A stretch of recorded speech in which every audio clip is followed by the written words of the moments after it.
I gave you my all, tell me what else you need. I'm not ready for your love, but feel you rushing me.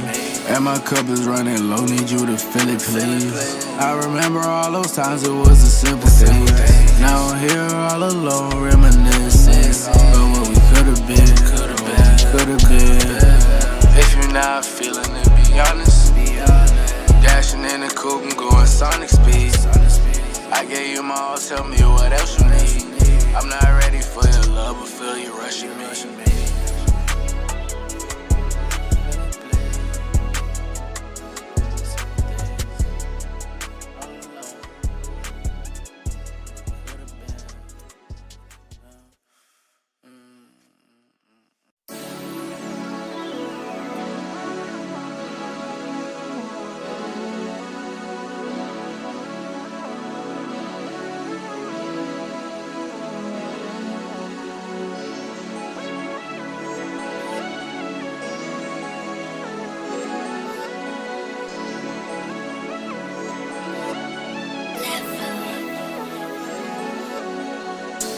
If you're not feeling it, be honest. I'm dashing in the coupe and going sonic speed. I gave you my all, tell me what else you need. I'm not ready for your love, but feel you rushing me. And my cup is running low, need you to fill it, please. I remember all those times it was a simple thing. Now I'm here all alone, reminiscing about what we could've been, could've been. I'm on the road, drinking, driving, swerving, I won't crash out. Got 12 on my ass down, still will chase the bag down. Hit the throttle, spaz out. These niggas crashing out, they living but they lashing out. Ain't chasing paper now. Whoa, I can't crash out. I remember I was broke, I'm getting cash now. These lame ass niggas talking shit don't make me lash out. Shit don't make me lash out. Ballin' like I'm Jordan, make it switch. Every time I talk, I'm making hits. Trippin' daily, I feel like the shit. Yeah, I'm going, I can't reminisce. If you're not feeling it, be honest. I'm dashing in the coupe and going sonic speed. I gave you my all, tell me what else you need. I'm not ready for your love, but feel you rushing me. And my cup is running low, need you to fill it, please. I remember all those times it was a simple thing. Now I'm here all alone, reminiscing about what we could've been, could've been. If you're not feeling it, be honest. Dashing in the coupe and going sonic speed. I gave you my all, tell me what else you need. I'm not ready for your love, but feel you rushing me.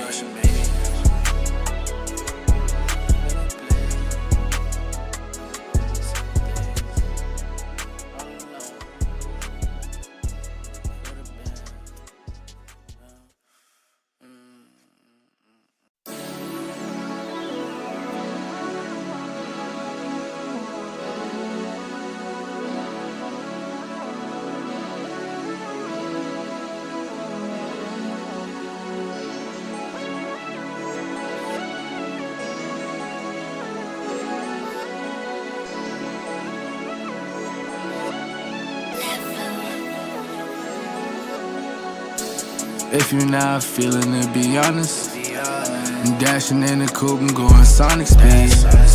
I gave you my all, tell me what else you need. I'm not ready for your love, but feel you rushing me. And my cup is running low, need you to fill it, please. I remember all those times it was a simple thing. Now I'm here all alone, reminiscing about what we could've been, could've been. I'm on the road, drinking, driving, swerving, I won't crash out. Got 12 on my ass down, still will chase the bag down. Hit the throttle, spaz out. These niggas crashing out, they living but they lashing out. Ain't chasing paper now. Whoa, I can't crash out. I remember I was broke, I'm getting cash now. These lame ass niggas talking shit don't make me lash out. Shit don't make me lash out. Ballin' like I'm Jordan, make it switch. Every time I talk, I'm making hits. Trippin' daily, I feel like the shit. Yeah, I'm going, I can't reminisce. If you're not feeling it, be honest. I'm dashing in the coupe and going sonic speed. I gave you my all, tell me what else you need. I'm not ready for your love, but feel you rushing me. And my cup is running low, need you to fill it, please. I remember all those times it was a simple thing. Welcome back to another episode of Poneglyph Podcast. This is episode 27, where we decode the world of One Piece and anime, one poneglyph at a time. I'm your host, Jay, aka Milky Way Jay, here with my brother, my co-host, freshly cut head, Ja, man. How you doing, bro? What's up, y'all? What's up, man? How you feeling today? Feeling good. New episode of One Piece, can't complain. The manga episode chapter was pretty good in itself. Big surprise there. Yep. Yeah, cut the dreads. On got to, you know, got them bagged up. I'm missing 4 years of progress. Gone. But they will be back for sure. Yes, sir. But yeah, I'm hyped for today, man. Yeah, man. We got a lot in store. A good episode. I'm expecting a good episode to watch. I'm expecting a good chapter to talk about. And we got some good news that recently has been popping up. And I'm glad I kind of went over this morning and looked over in the community, because there was some recent news that dropped. But yeah, we got a lot to talk about. But like I said, episode 27, we're so happy to be here. It's crazy that, you know, we've done 26 of these prior to this already, but it's moving so fast, almost at 30. And, you know, we're going to keep going from there. If y'all are here live with us, make sure y'all smash that like button. I know it's kind of unconventional time for us to go live, but here we are. This is what fit our schedules the best for this week. And hey, instead of skipping a week, we try and get it where we can. That's all we can do. So make sure y'all leave a like if y'all are here live or catching us on the VOD. If y'all are listening to us on the audio platforms, make sure y'all leave us a 5-star rating and a good review. We'll make sure to get back to y'all and keep this community going. And as well, check us out on social media if y'all haven't. TikTok, Instagram, our YouTube shorts. If y'all are listening to us audio, that way y'all could see some of our clips, get into some of the conversation and discussion amongst the community. Because hey, there'll be some good debates based on some of the world news stuff and some of the manga talk. So wherever y'all fit in, there's a conversation going. So we appreciate y'all for all of that. Butt in real quick. Yeah, what's up, man? Shout out to Milky Way J channel. We have made it to the threshold of 1,000 subs. My boy. Appreciate Big that. shout man. out to you. Props to you. This man goes hard almost every day. Almost he's making content. And I, you know, just the behind the scenes stuff that I see, this he's really been grinding. So I appreciate that. congrats, Yeah. man. A lot more to come, but the first big bookmark or milestone for sure. Milestone. Yeah, like you said, if y'all don't know, y'all do know now. I have a personal channel, Milky Way J. Go check that out. Recently just hit 1,000 subs and was like officially monetized. I've been quote unquote a YouTube partner for a little bit now, but now I'm officially monetized to where I got ads on my videos and whatnot. So if y'all watching the Milky Way J video, watch that ad. If it's a long one, you can skip it, but watch that ad. You know, it helps. But I appreciate all the support nonetheless. It's like you said, I grind almost daily at this content stuff, whether it's doing thumbnails, whether it's making videos, whatever the case may be. I have been putting my heart and soul into it. So seeing finally breaking this threshold, I feel like with the work I've been putting in and with the quality I've been putting out, I was like, man, it's been such a long time coming. I feel like I could have hit it faster, but hey, that's just motivation for me, you know, moving forward. try and hit 2 even faster than I did the 1. So it's only up from here. I appreciate y'all. If y'all are supportive over there on that side, and Ja, I appreciate you. You know, you're in a few videos over there, especially some of the older videos. When I started a couple years ago, like really going hard. So can't do it without you either, brother. Every process, every step of the way, you know, you've been there supporting me as well. So appreciate that. All right. Let's get straight into our episode today. We got a lot to talk about. Let's dive first things first into our anime world news segment.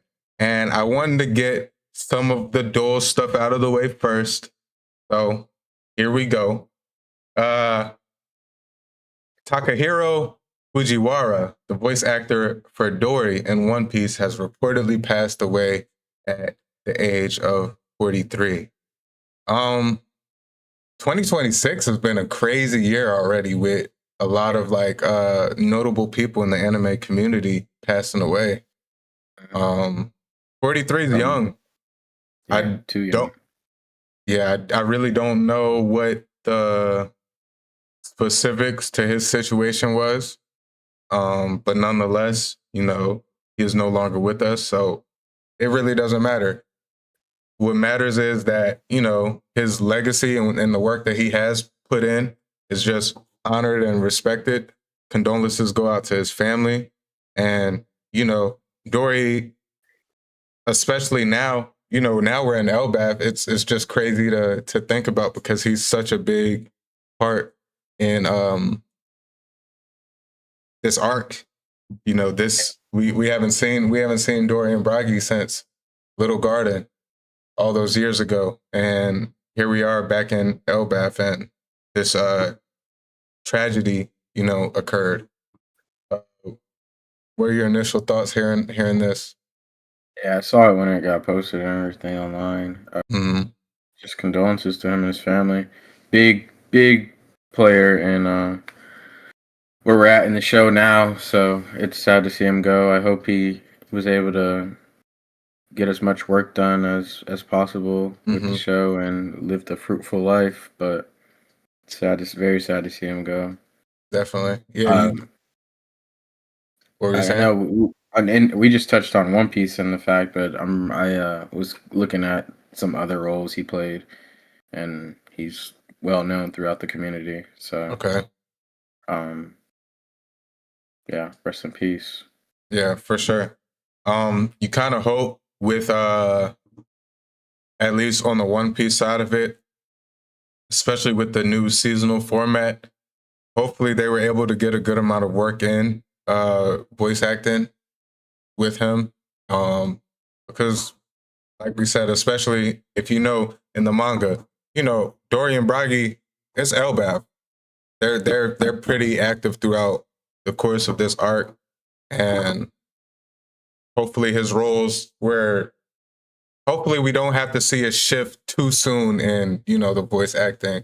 I hope he was able to at least get a good amount of this arc done, because major arc. I mean, Dory's one half of the captain of the giant pirates, and we're on the giant island. So yeah, but rest in peace to him, and condolences to his family, friends, co-workers, anybody who's out there mourning him.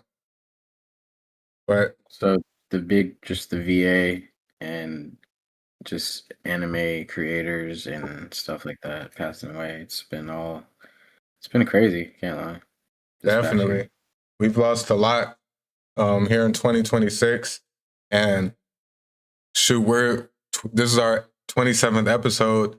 We probably had maybe 15 to 20 episodes where we're reporting someone passing away who's, you know, impactful in the anime community, whether it's voice acting, directing, creating, both on the Japanese and American side of things. I've even seen some other, you know, language dub voice actors pass away.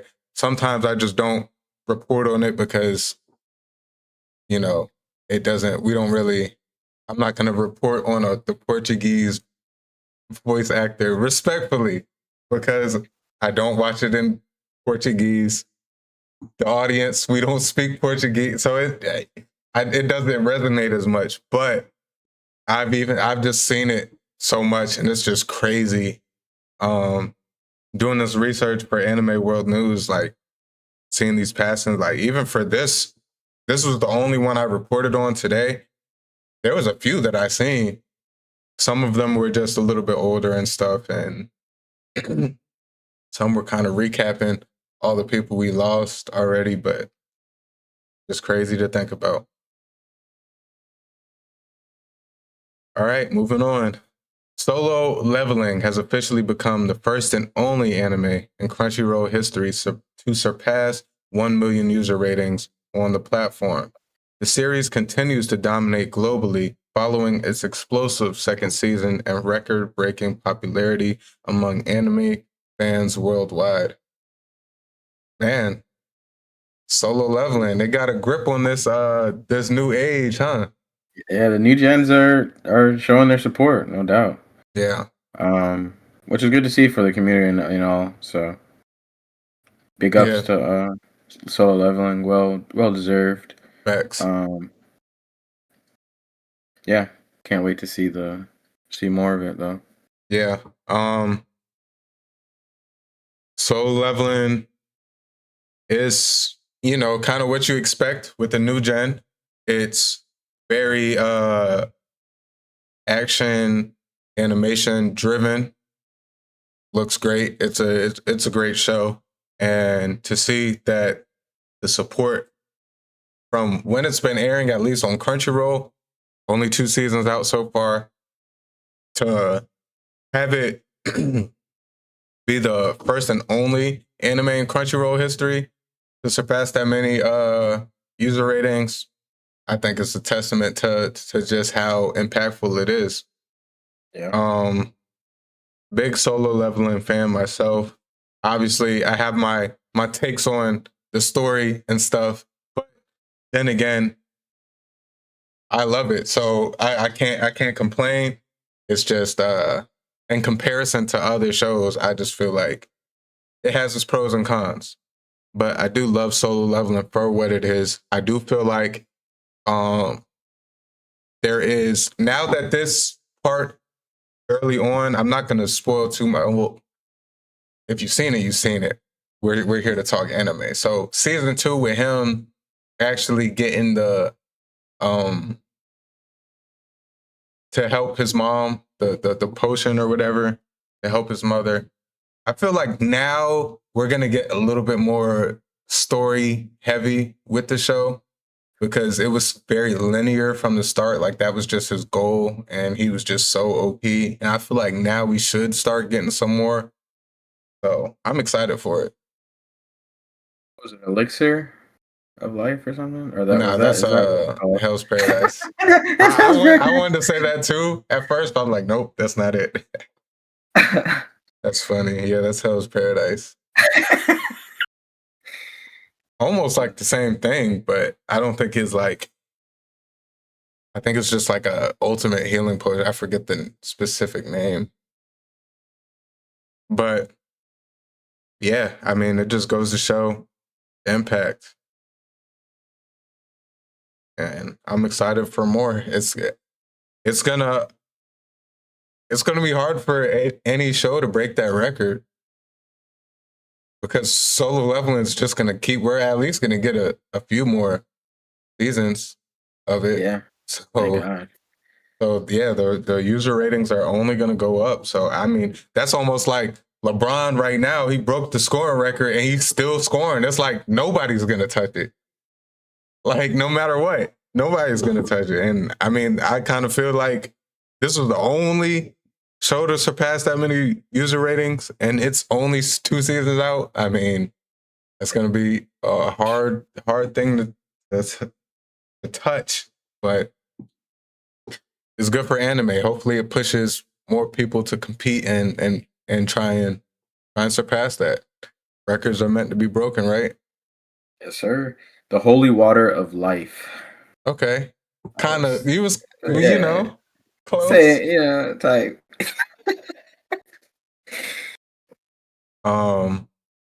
Yeah. This one was interesting to me. Scooby-Doo is officially getting its first ever anime series titled Yokuso Scooby-Doo, as Scooby and Shaggy head across Japan on a supernatural adventure inspired by Japanese folklore. Hey, okay. I was a pretty big Scooby-Doo fan growing up. I did enjoy it. Watched live action movies, the animated show, all the different versions of it, the animated movies. I was a pretty big Scooby-Doo fan growing up.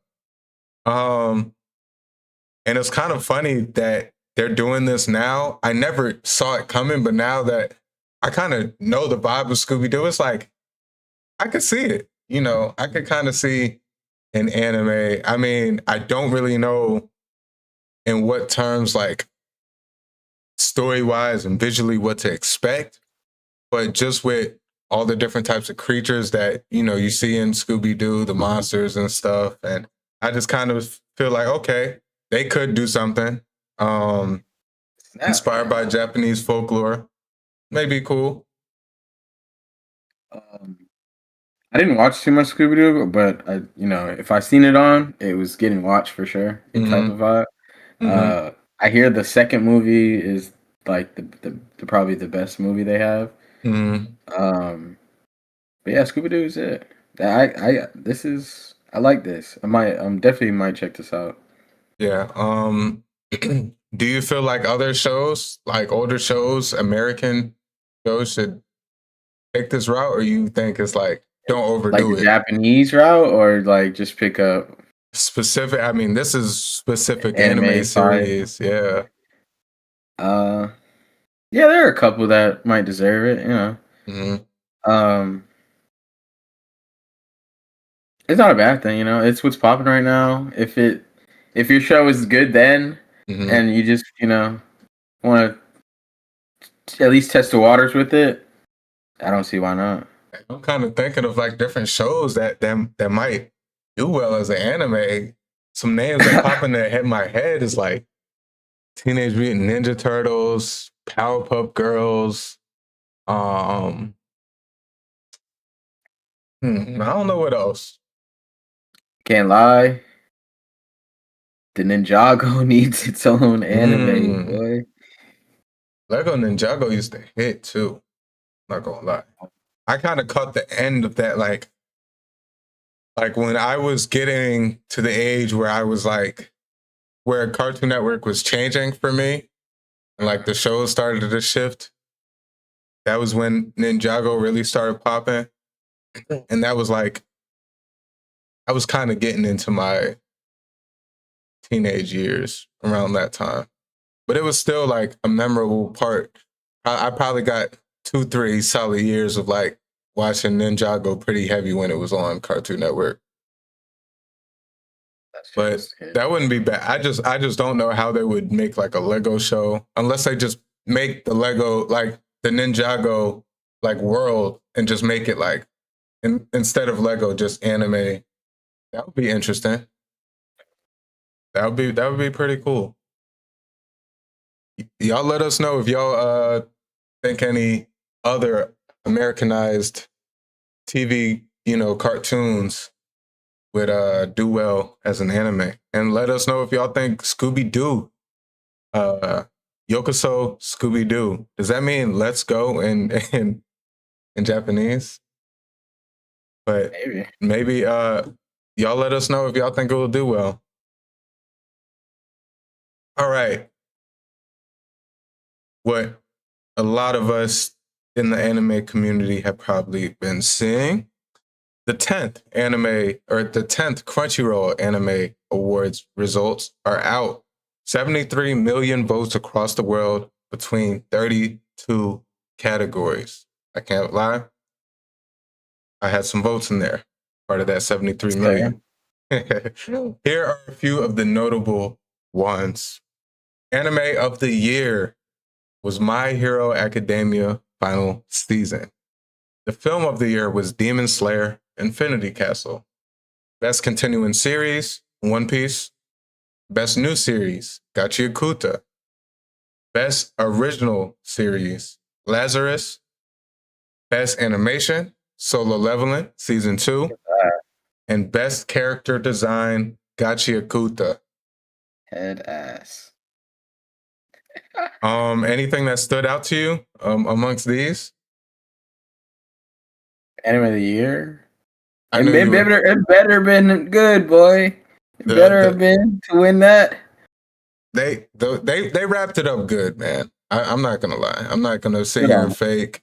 I'm not the hugest My Hero fan, but I do enjoy the show. I do enjoy what it turned out to be, and they ended it pretty good. I mean, it's hard for me to really put too much above it to where I'd be like, yeah, this deserves Anime of the Year above this, just because I feel like they're taking into consideration what the season did, like in terms for the story and everything, in terms of closure and wrapping it up and whatnot. So I'm not mad at it.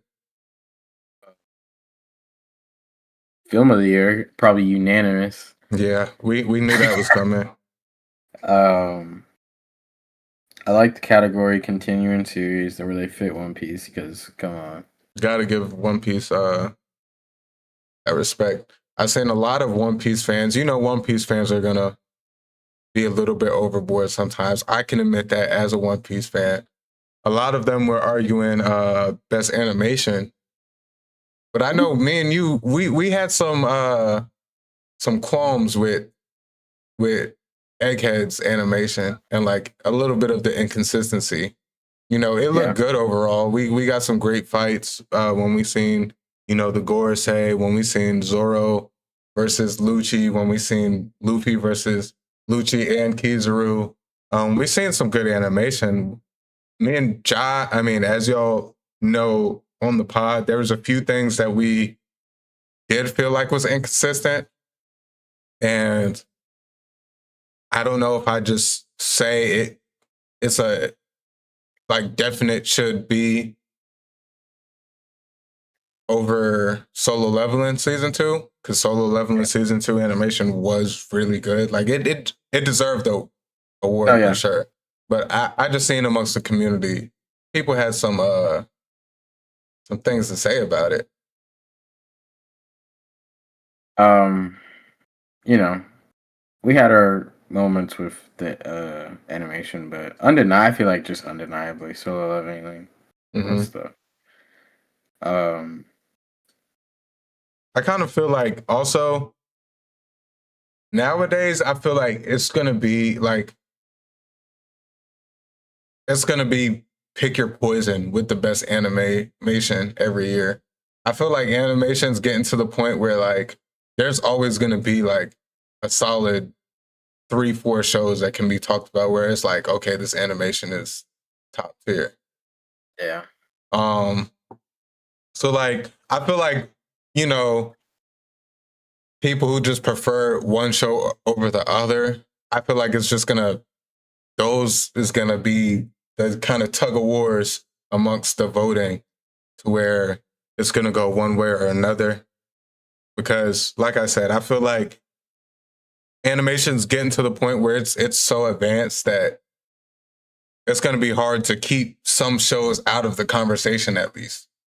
So like I feel like every year from here on out, whatever is in the nominees are all probably peak animation, and it's just like whatever one has the most fans that vote for it that year, like at that point.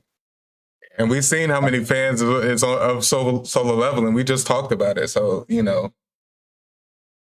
Just like One Piece got theirs, Solo Leveling had to get theirs too. Facts. My bad. What were you about to say? No, just like, you know, the beta testing they did with in Egghead that we saw where they took their break. Mm-hmm. It wasn't enough to solidify, you know, for the title or the reward, but you gotta take off a couple points for that. Yeah. Like if we're scaling everything and it's gonna be that close, because it definitely deserves to be. One Piece, I'm sure, was talked about. I'm not sure all the nominees for every category, but I'm sure One Piece was up there and discussed. But yeah, like you got to take off points. If as a voter myself, we all are fans can vote for these awards. So like that's something I'm looking at. Like, okay, is that close? I got to deduct points here. Solo leveling, I couldn't deduct any points. Like you can't.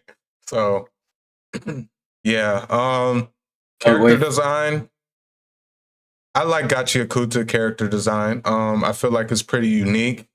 That's one of the shows I do recommend watching in dubbed because you kind of get different accents on different characters, and I feel like it fits, like they're designed for everybody a little bit because I feel like there's a good sense of uniqueness amongst all the characters, the main cast at least, and yeah, I do feel like character design that could go there. I feel like One Piece is always up there in character design just because of the uniqueness of all the different people and stuff in the One Piece world.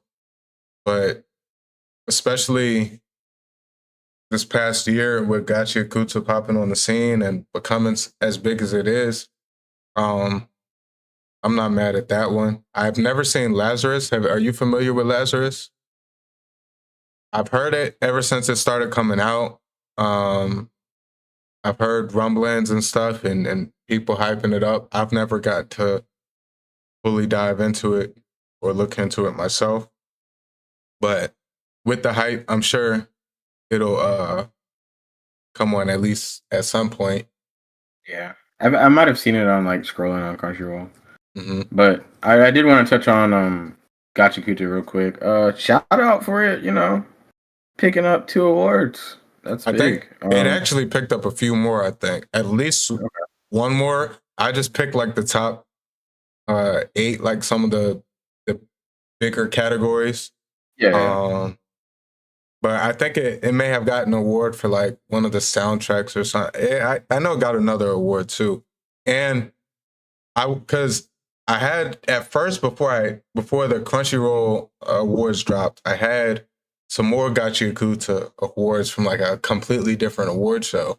And then once these came out, I just took that off the list and I was like, we'll talk about these because these are probably like these are the most prominent anime awards at least. But yeah, they've been winning awards left and right at different shows and stuff. I know one like Japanese award show. Its 50th anniversary was this past year, and Gachiakuta won like not best new series.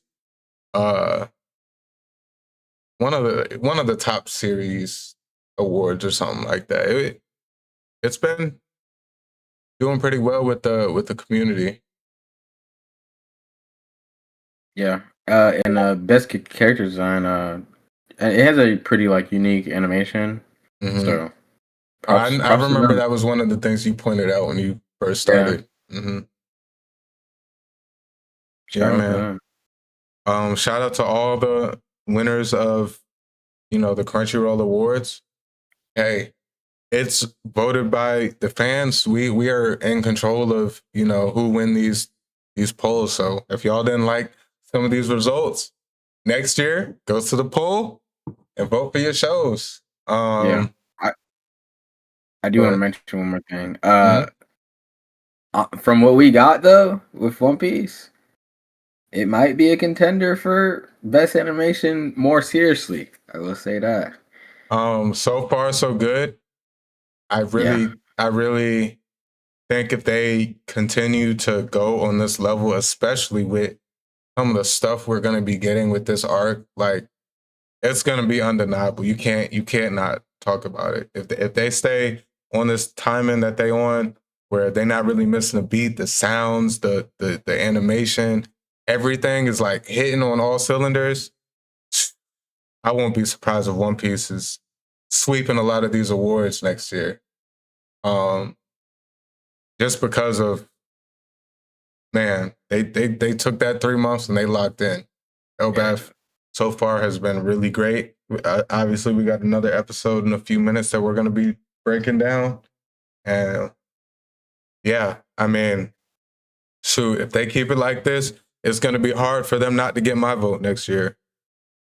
But yeah, definitely look into that, y'all.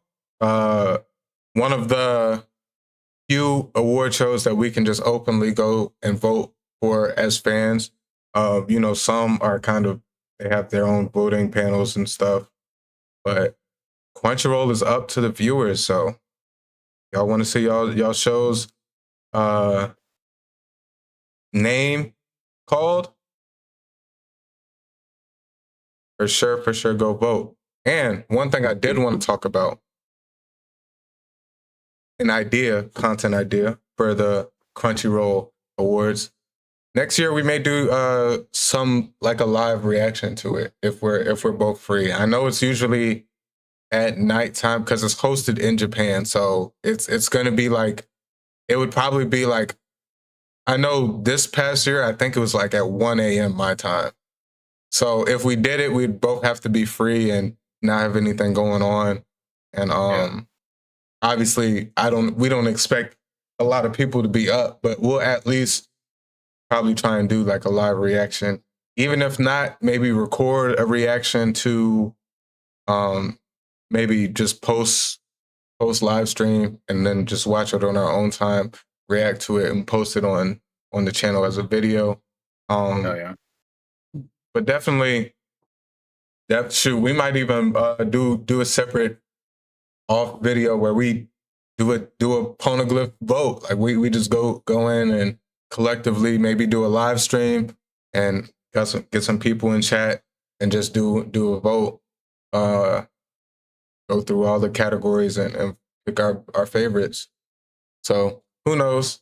We got a year to think about it, but by then, hopefully our community has grown and hopefully we have a good amount of y'all locking in with us for something like that. All right. Some news that I definitely appreciated. Lego Batman Legacy of the Dark Knight is getting attention from anime fans after viewers spotted multiple references to legendary series, including Attack on Titan, Dragon Ball Z, Sailor Moon, Naruto, One Piece, and Akira. We were talking earlier about my personal channel. That is a game that I will be playing. I'm actually going to get it. I just got paid, so that's one of the first things I'm going to get. I really don't need to be spending money. I'm about to move, y'all. So also, if some things change with the scheduling in the upcoming weeks, I am going to be moving, but it probably won't change too much. We'll be all right. But I don't really need to be spending the money. That joint is $70, but I want to play the game so bad, man. I love Lego Batman growing up, and it's they took like the style from the Arkham games, and those are some of my favorite games of all time. The Arkham. I personally, which one's my favorite? Probably Arkham City. I really do like Arkham Asylum as well. And Arkham Knight. Arkham Knight might be the best overall, but Arkham City might be my personal favorite. But they took that style and they put it into the Lego Batman games that we all know and love. And man, the clips I've been seeing, I haven't seen too much because I want to have a pure playthrough. But I've been seeing some good things. And then I've seen all the little Easter eggs with the anime shows in it and stuff. And it's just getting me hyped. So I know I think you sent me the One Piece specific one. Yeah. Did you know that they did like all these shows, or did you just see the One Piece one? I think it mentioned. I've definitely seen the One Piece one. I think it mentioned AOT and DBZ, but they're all kind of like the same, like those little posters and stuff, like how the One Piece one was, but they just like reference to the different shows and stuff. It's still within the Batman world. It's pretty cool. It's pretty cool. I mean, the outreach, just One Piece alone, just anime in general, the outreach of other genres, just showing their And a couple weeks ago, didn't we report that the Batman, That was the comic, they did the comic, yeah. they did like a comic on the title or something. They did like a reference to One Piece or a The salute to Gear One 2. Piece. Yeah. Yep. Just seeing, anime getting out to other genres is great to see. And Yeah. references, it's that's for it just all we're all coming together, man. It's all coming it's all getting real good. Yeah. Everybody's getting on the same page. Everything we Facts, know and bro. love is becoming more mainstream, and it's great to see. For sure. A popular idea online says that kids who grew up watching Naruto tend to handle stress better than those raised mainly on Disney stories. Now, let me ask you this. I want to rephrase this to for our discussion. We're just gonna go anime as a whole. Do you feel like anime, not specifically Naruto, but do you feel like anime, kids that grew up watching anime have a different way of handling stress than kids who came up on?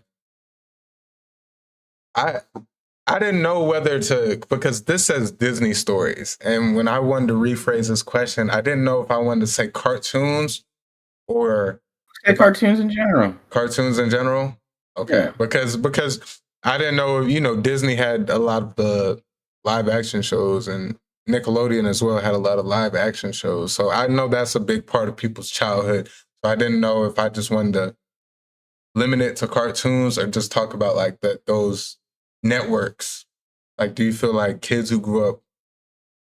Do you feel like there's a difference? Or I because I know you came onto I watched both. Like when I was a kid, I watched both. You came on the anime scene a little bit later than me. But knowing the fact that kids were just an example, that Jiraiya died when they were like 8 years old. Yeah. Bro, you know how it was making grown people cry. Mm-hmm. So just like the fact of these major players and shows, and we're getting to know the story as a kid, and then you're like, oh my god, like it's getting real. Like this is real life stuff, like real life morals and things that happen in different cultures. Like you're experiencing it as a kid, in a not too adult way, but like for a kid's eye to watch. That'll change you as a person. That's like you're actually learning lessons from the high intensity that these shows can put out. It's kind of, for me, I wholeheartedly agree with you. It's kind of weird because at first there was no division for me between the two. Because my first exposure to anime on a consistent basis as a kid, at least, was on Cartoon Network, because Naruto was being aired on Cartoon Network. And so I didn't know the difference at the time. It was Cartoon Network was my go-to. I would turn it on. It came on once. And that was in the first episode I seen was Naruto, when they were when Orochimaru and Kabuto was in the field with Jiraiya and Tsunade, when they were first trying to get Tsunade. And I seen when Kabuto was trying to lunge at Tsunade and Naruto steps in to protect her and stuff. That was the first episode I seen ever of Naruto. And I was just like, it just caught me so off guard, because as a kid, I'm like, who's this little kid jumping in the way to save this grown? Like, I was just, my head was just spinning. And then I finally dove into Naruto once I learned what it was and watched it as a kid, and then rewatching it as a teenager and then an adult. I definitely say it's a different outlook than the average kid show, at least growing up in the early 2000s and stuff. There was just a different view of that. Man, I'm like 9, 10 years old, learning that Sasuke's whole family and clan bloodline was wiped out by his older brother. I was like, yo. So real pain. It's definitely like Everybody's like he has real hate. He had real hatred for his brother, real emotion behind it. I was just like, yo. And there are shows like that, definitely. But growing up, cartoons, you never really had like a show that was so heavily story driven. It was always usually supported by a lot of other things, like in the cartoon world. Like, yeah, we had shows like Samurai Jack and stuff like that I was watching. And don't get me wrong, that's one of the shows that I, borderline anime for me in terms of the cartoon world. But even that, it's still a big difference in, what you get from the anime side. So I could see where that statement is coming from. And then most of the people who watch Disney and Nickelodeon, like most of the high intense moments were like high school moments. Like, we're watching Victorious and they're having high school drama, rich people high school drama. We were watching Sweet Life of Zack and Cody and they're having drama, but it's like they're in the middle of on a yacht or they're at some resort. Like, they're getting a butt whooping at work. Yeah, we're watching Phineas and Ferb where they're doing whatever they want. Like, so there is a divide. There is a big difference. So I do feel like I won't say it's only handle stress. I'll go to just say it's there's a different emotional pull that anime just brings. And growing up as a kid watching it, it'll teach you different lessons. It'll show you different things that regular cartoons won't. But I love both. I'm a big fan of both. Obviously, as I've grown, I've gravitated towards anime more because I feel like you can grow a little bit more with anime, whereas cartoons, like, I still mess with my SpongeBob's, my regular shows. I still throw those on. I watch Phineas and Ferb every now and then, but like, what else do I throw on? Fairly Odd Parents every now and then. Danny Phantom. Some of the classics. Yeah. But it's just not the same, there is a difference. There is a difference. All right, last but not least, Yujiro Hanma officially joins Tekken 8 as the 4th additional playable character, arriving in early 2027. Known as the strongest creature on Earth, Yujiro's debut marks one of the biggest crossovers in Tekken history and brings the brutal world of Baki into the franchise. Have you ever seen Baki? Seen a little bit. Man, Yujiro is a dog. That's the son, right? No, that's the dad. Baki is the son. Dad? Okay. Baki's the son. Which Baki,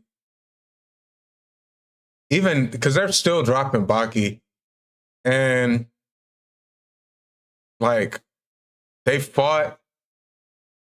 I still don't like. I don't think anybody can say that Baki surpassed his dad. Yujiro is really him. And to throw him into the Tekken world, I think it's cool. Growing up being a Tekken fan, that was my favorite fighting game growing up. I didn't really play Tekken 8 that much. I played it a little bit here and there. I know I played like 1 or 2 rounds last year at DreamCon, just in the little gaming lounge and stuff. But Tekken 8, I do know it's one of the probably best Tekkens of late. I've been hearing really good things about it. I've watched people play it a lot. I've watched tournaments on it. I enjoy watching it. I don't play fighting games as much as I used to. I used to love fighting games, but I just don't do it as much. But to see that they're starting to cross over with some anime shows, and Yujiro being literally the strong. Like they use nicknames in Baki similar to One Piece. When they call him the strongest creature on Earth, like he's like that. Like Yeah. I think I remember they like brought back they revived the T-Rex and he murked it. Oh my god. Yeah, he be Baki's all about fighting and just like the craziest extents of martial arts, and he's at the top, like undoubtedly. So I'm excited. I'm gonna watch the gameplay. You know, I won't play it myself.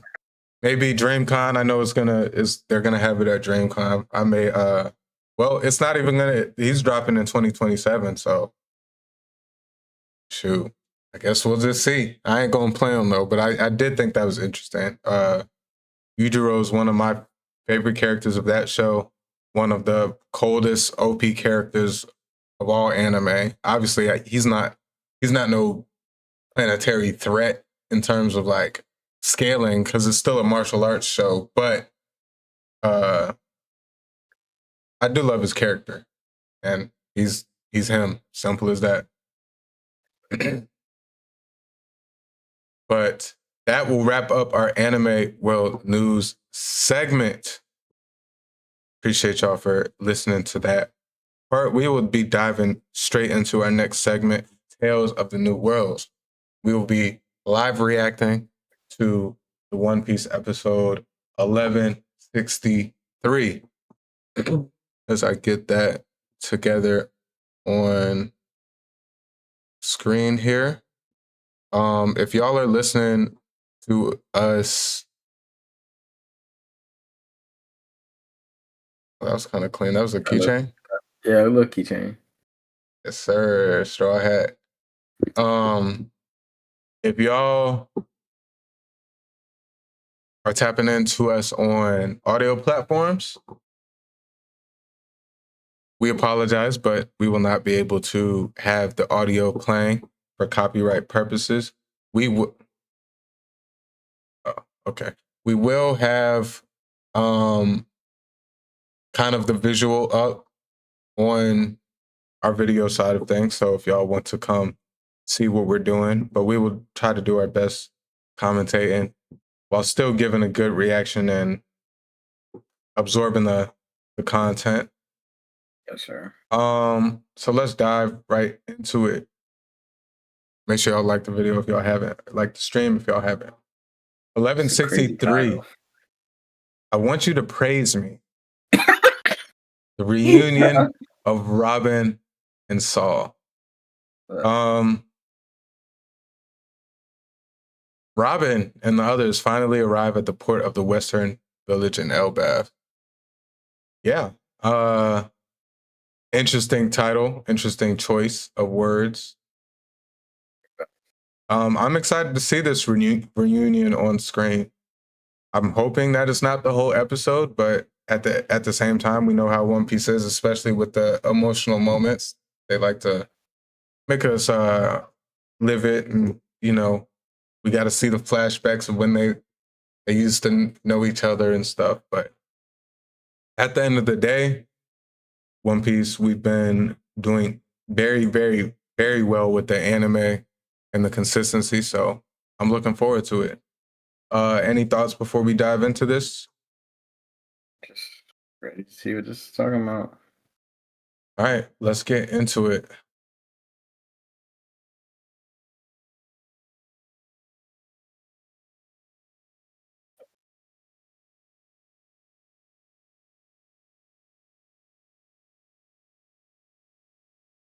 All right, bet. Let's get into it.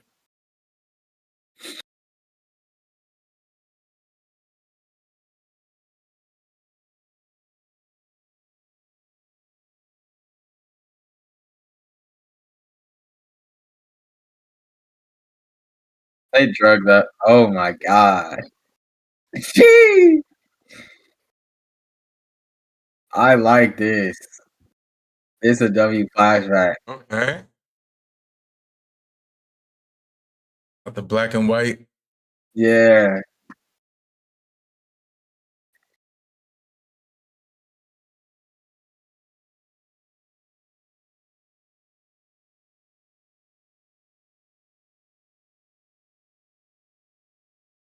Mm.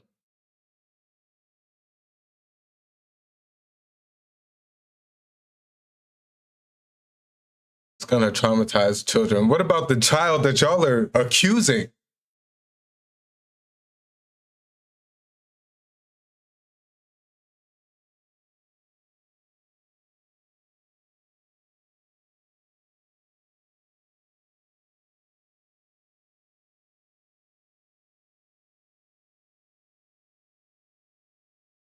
Ain't no way.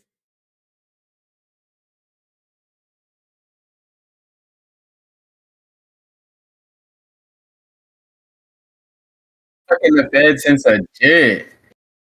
Imagine being an agent and you up and pull at an 8-year-old girl who don't got who's running from you.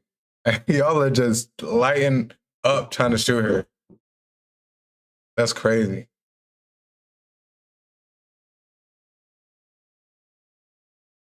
She still ducked on home.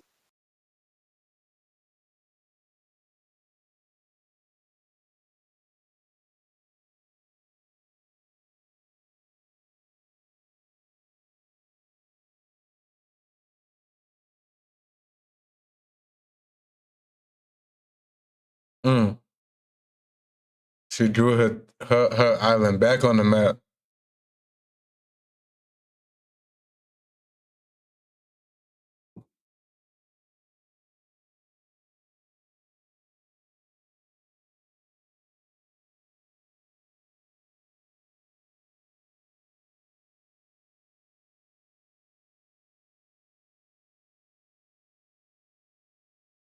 Yeah, they made this very sentimental. Mm-hmm. Off the rip. Yeah.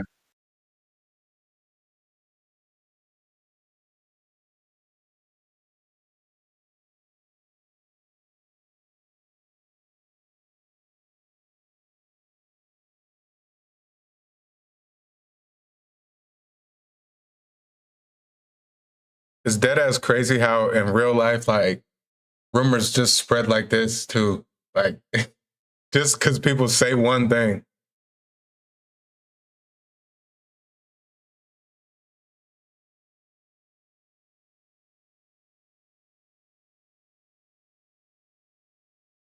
All for surviving your island being sunk and destroyed.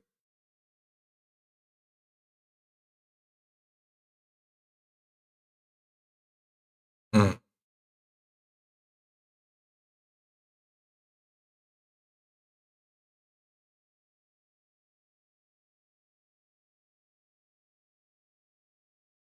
See, one thing I feel like I don't mind about this compared to like the Bonnie and Kuma stuff. I like Robin a lot more than Bonnie. I think we all do. Obviously, she's a straw hat. So Yeah. can't be too. Bonnie also kind of just came out of nowhere. Like Came out of nowhere, got a deep ass backstory. Like they just found her on the way to Egghead and was like, oh, all right. Literally. Yeah, so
Yes, sir.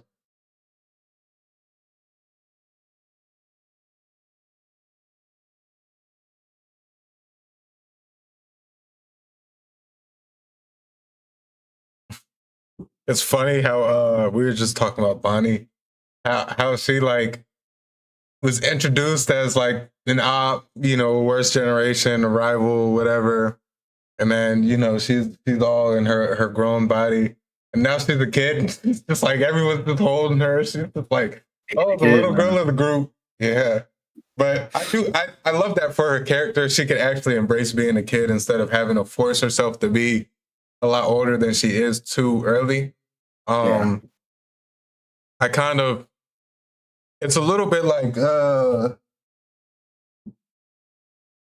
flip from Momonosuke's situation to where like he's kind of having to step into the shoes of an adult, where she's kind of stepping out of that now. I mean, now at least she feels safe and she don't feel like she has to be in defense all the time. So we see her as a kid. Now Momo, I mean, obviously it was a little bit different. He wanted to get his body back to the right form in order to help in that situation. But just a little opposing things with the kid adult type.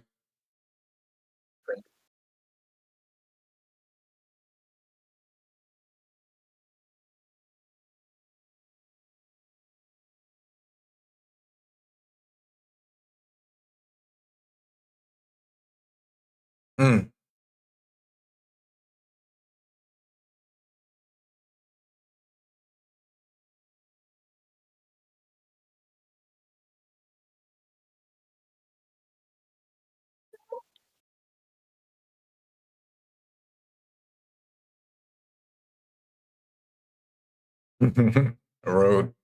Roto.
Celebrities rolling through Elbab.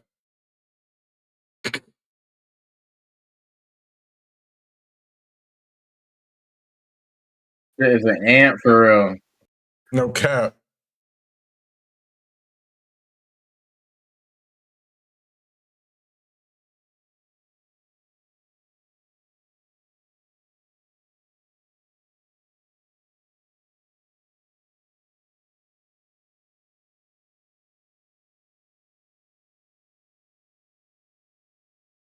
Yep. Southwest. Big ass ship. Got it.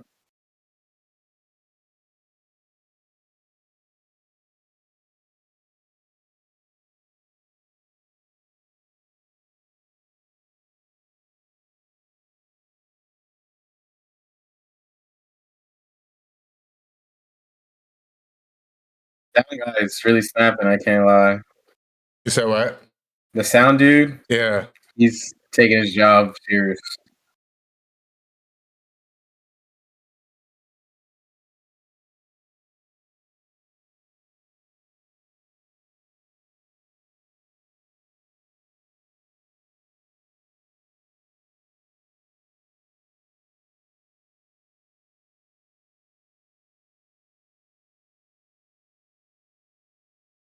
And it's moose dish.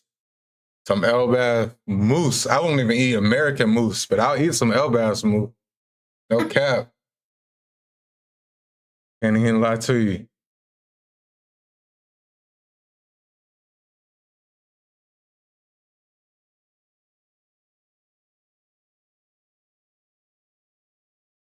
So you know how like some of these theme parks and stuff, they've been doing like One Piece, like, and even cafes like One Piece style meals and stuff. What if they did like an Elbath like family meal where it's like one big ass meal, but it's just for like a group of people.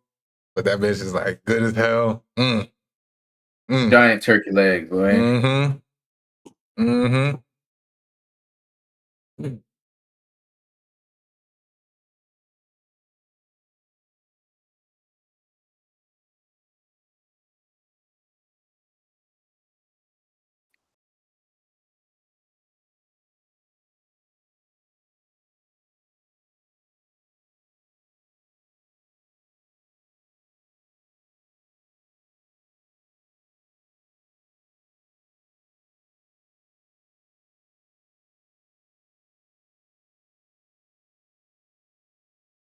Fossilized wood. You think that water would have the same effect as seawater? Hard to say. Probably, but it shouldn't.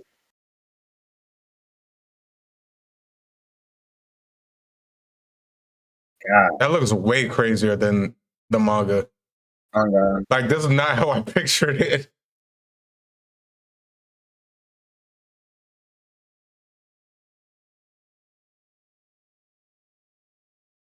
Mm.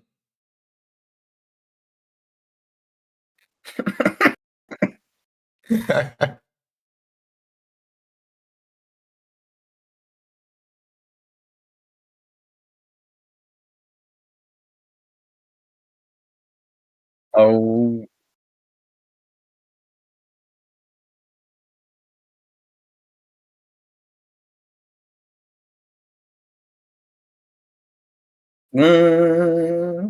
She's sick.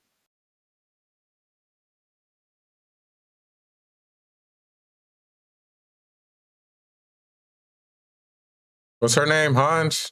No, not that. That's Attack on Titan. That's, She looked just. Yo, that was good. That was good. That is Hans, bro. That's Hans. That gotta be Hans. it fits though. It fits. Yeah, the same glasses, bro.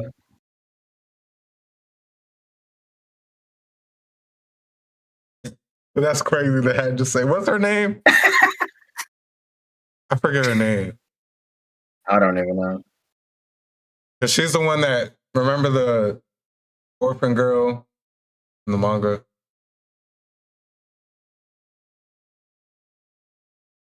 with the thorns. With the what? The thorns and the mother figure. And she was like that mother figure for the orphan. Remember that? When they were about to. I can't say too much.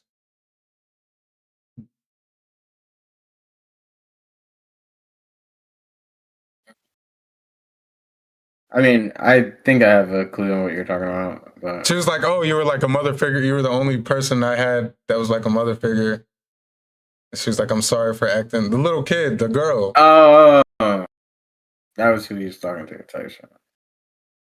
I just don't remember her name. I don't know why. I was thinking about it so hard. Maybe it starts with an M.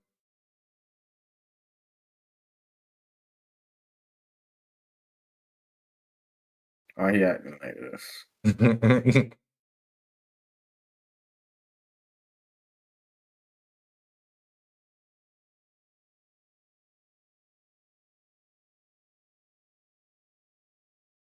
I would have like farted in his face or something.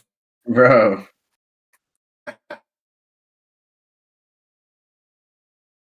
Check back.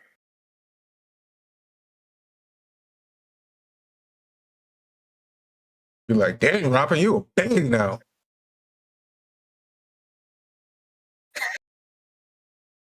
That was a crazy scene for me to say that.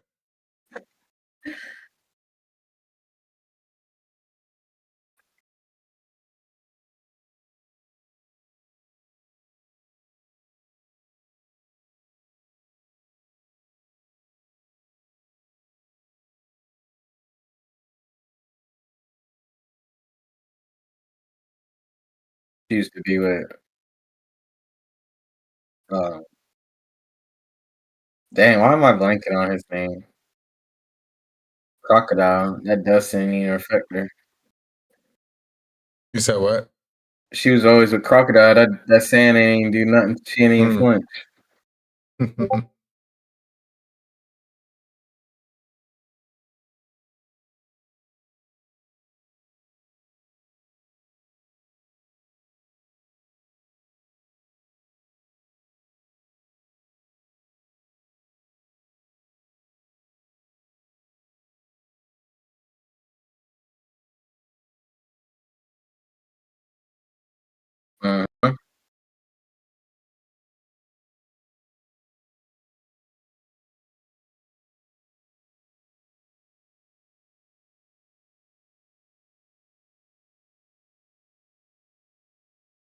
Nah, you a little bit better in my opinion, Robin, but that's just me.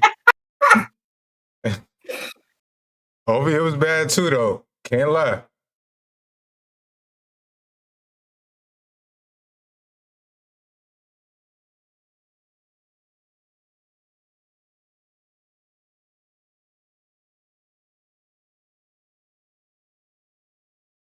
History is written by the victors is a bar, though.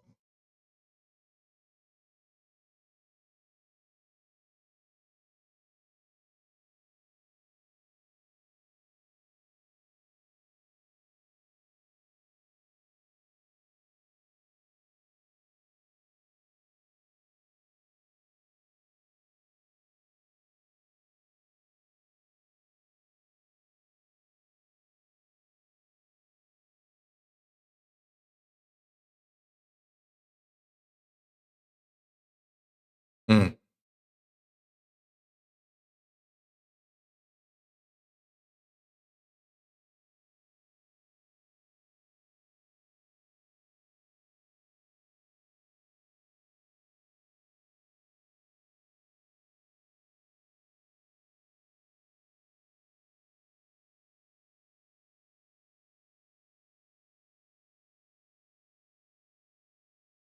Damn.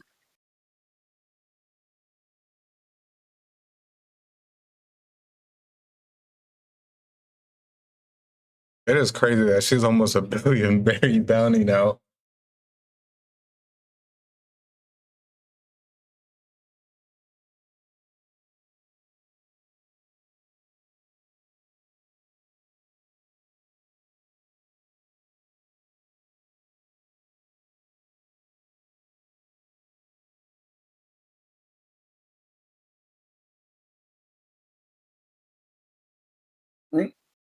Mm.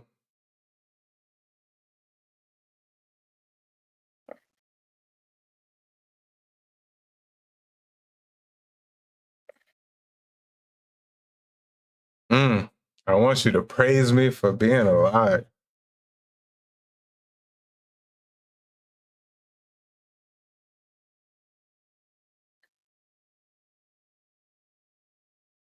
She could have hit him with the giant arms. That's what I thought was going on, you know?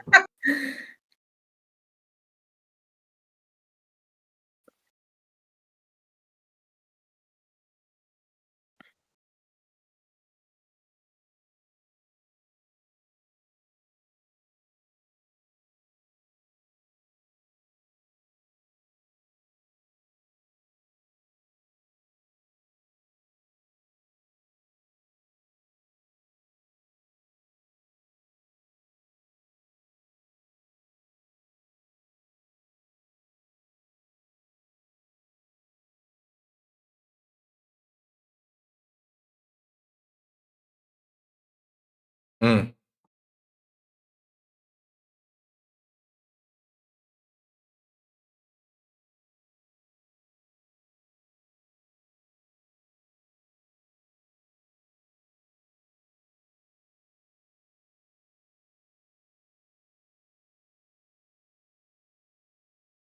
Bearing the label of a demon. Damn, Robin appreciation.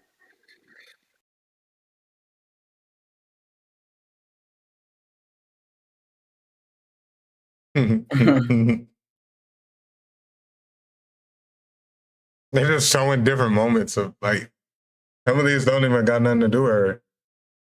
But hey, I'm here for it.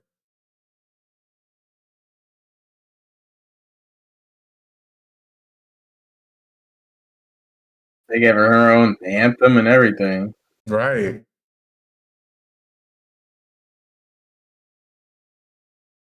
She getting a little music video. Oh,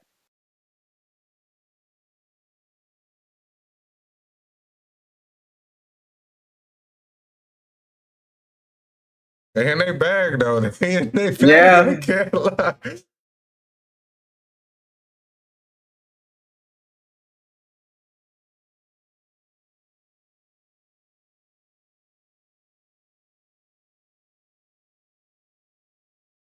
Mm.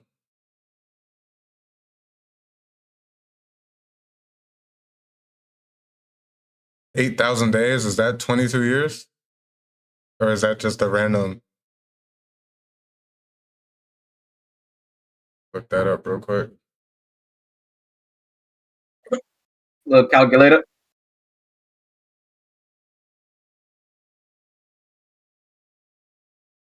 It is 22 years. So this song is very Robin specific.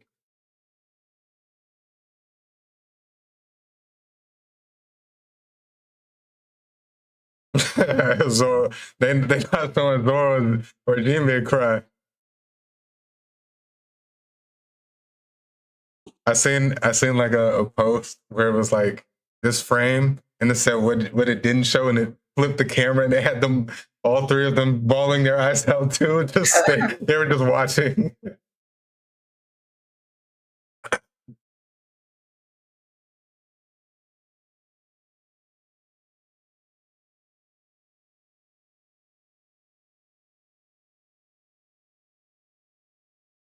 I will say this reunion did hit harder in the anime, which we expected.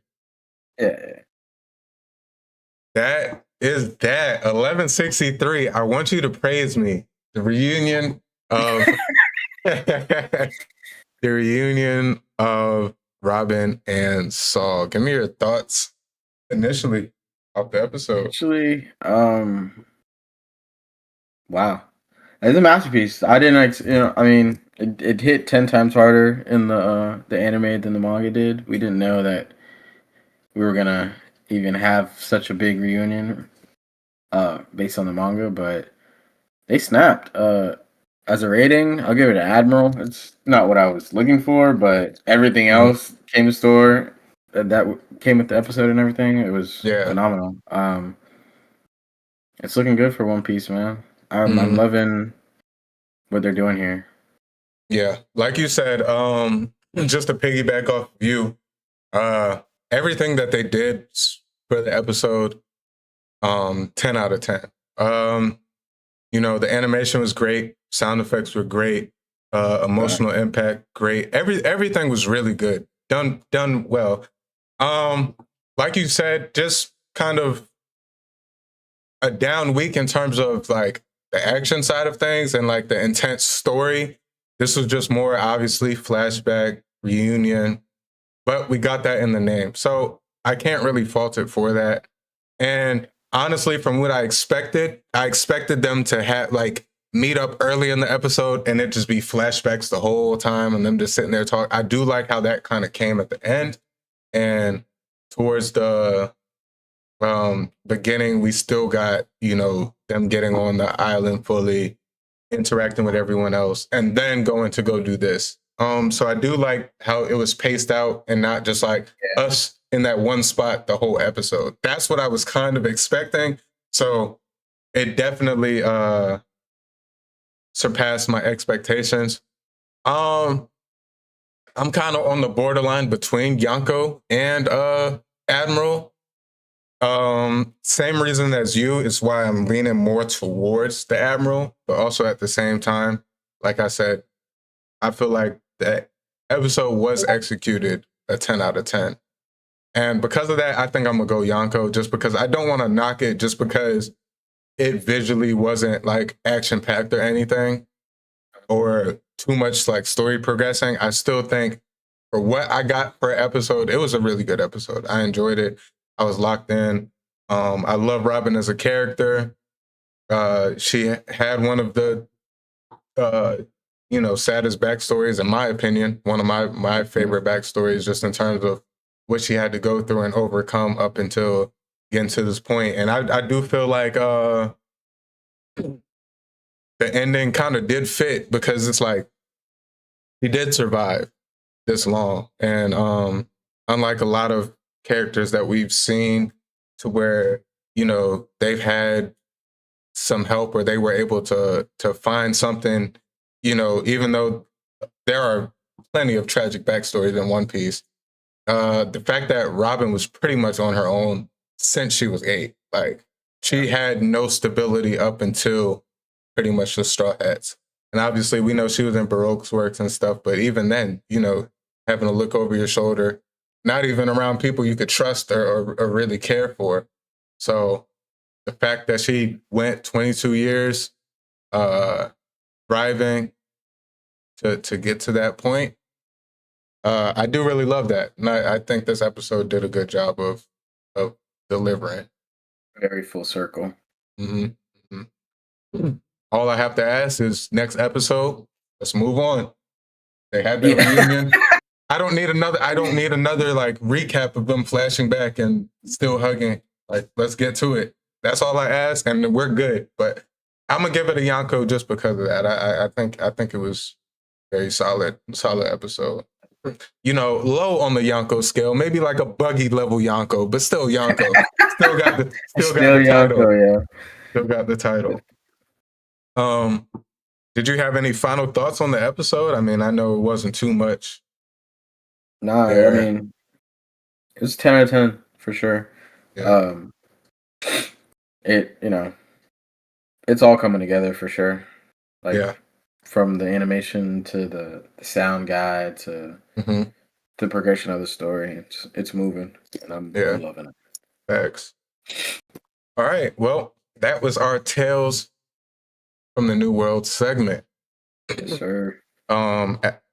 Again, we just reacted to episode 1163. Y'all are listening to us on audio platforms. Come check us out on YouTube. You could actually see the visual a little bit, because there's only so much we can commentate on while watching. We don't want to be talking the whole time, because this, again, is me and Ja's first time checking out the episode. We watch it live and raw here for y'all. Yes, sir.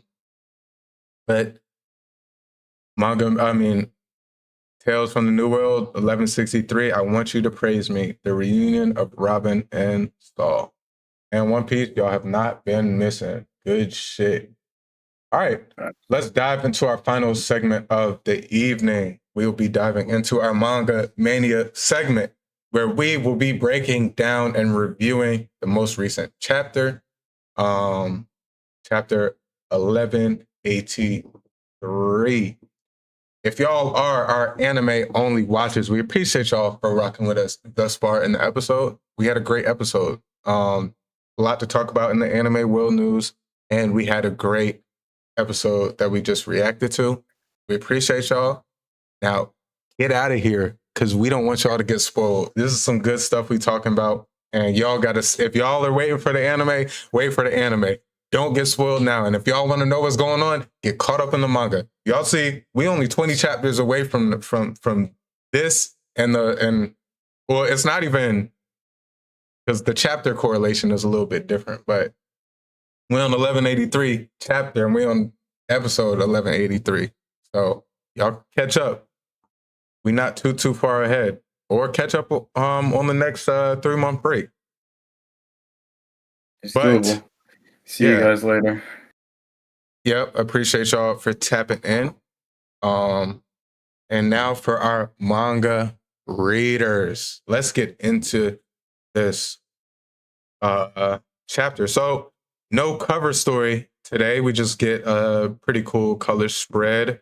We see Pink Elephant using his trunk to splash the Straw Hats up into the air. just pretty fun, chill. Like everybody's kind of doing what we expect them. You know, Brooks playing his guitar, Jinbei's cooling, Frankie's cheering. You know, Sanji, Chopper's just excited to be there. Zoro, of course, is drinking, bottoms up on the bottle. Sanji serving the ladies, and then we got the ladies.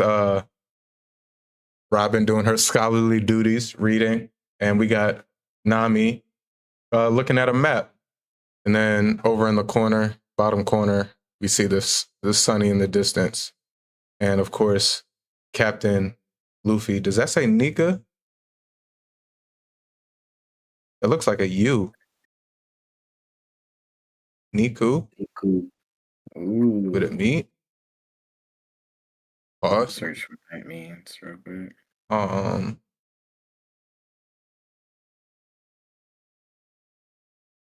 Interesting. Meat or flesh. Meat. Okay. And then, that makes sense why the meat logo is on the other side of the jacket. But yeah, and we got Captain Luffy in his little meat bomber jacket. Just being Luffy. Did you have any thoughts on the color spread? Just quick. The summer vibes are underway after being introduced to like the rain god and almost being like hurricane season. We're getting like some aquatic vibes. It seems like. Okay, I like that. The make a splash. Also, the house down there looks like Crocus's house. I don't know if it is or anything, but that's just where my brain went. Crocus or what's his name? Laboon's stomach. What's the other house? Nolan's descendant. Or no, yeah. I forget his name. Yeah, I don't know his name either. But yeah, it kind of reminds me of that too. Like kind of like little single house on the island, on the coast of an island. Yeah. The ocean is beautifully drawn. I love the animation, and we got Zoro with his knees out. Yep.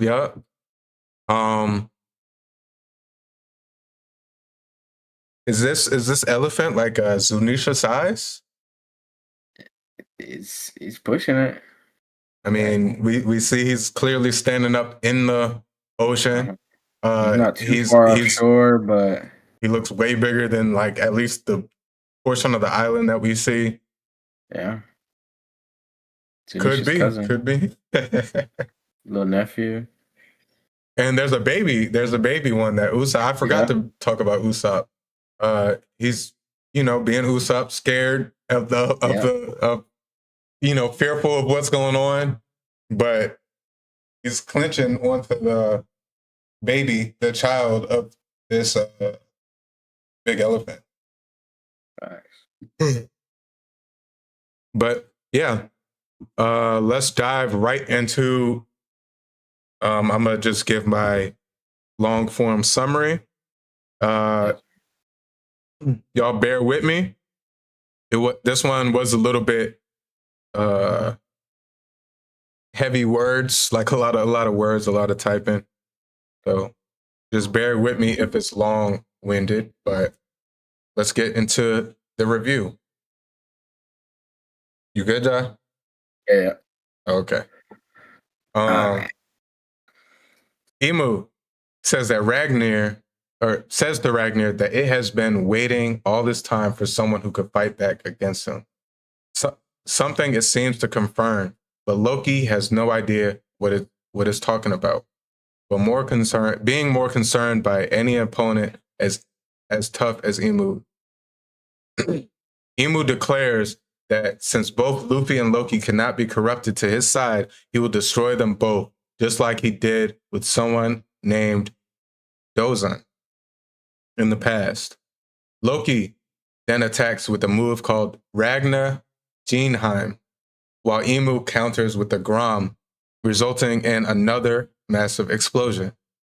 In the Western Village, the Zaza MMA grabs 7 children, which killing him considers a suitable number, as the Giants try to take them back, despite Chopper warning them that his blood transfusions for all of them are not finished yet, but they all choose to accept death rather than hand their kids over. Sanji arrives at the village and sees the chaos from afar as he is about to join the battle. Meanwhile, Usopp and Brook have awoken, and the former asked the latter why he ran off to fight Gunko, who was shown to still be stuck in Ragnar's ice by himself, having had to go back him up because he felt something was wrong. Nami asks Brook if he knows Gunko and if she is an enemy from his past. Brook states that Gunko is not an enemy to him, but he did not want to ever see her again. However, now he is filled with confusion rather than anger, because if Gunko really is Shuri, then she should look like she is 77 years old.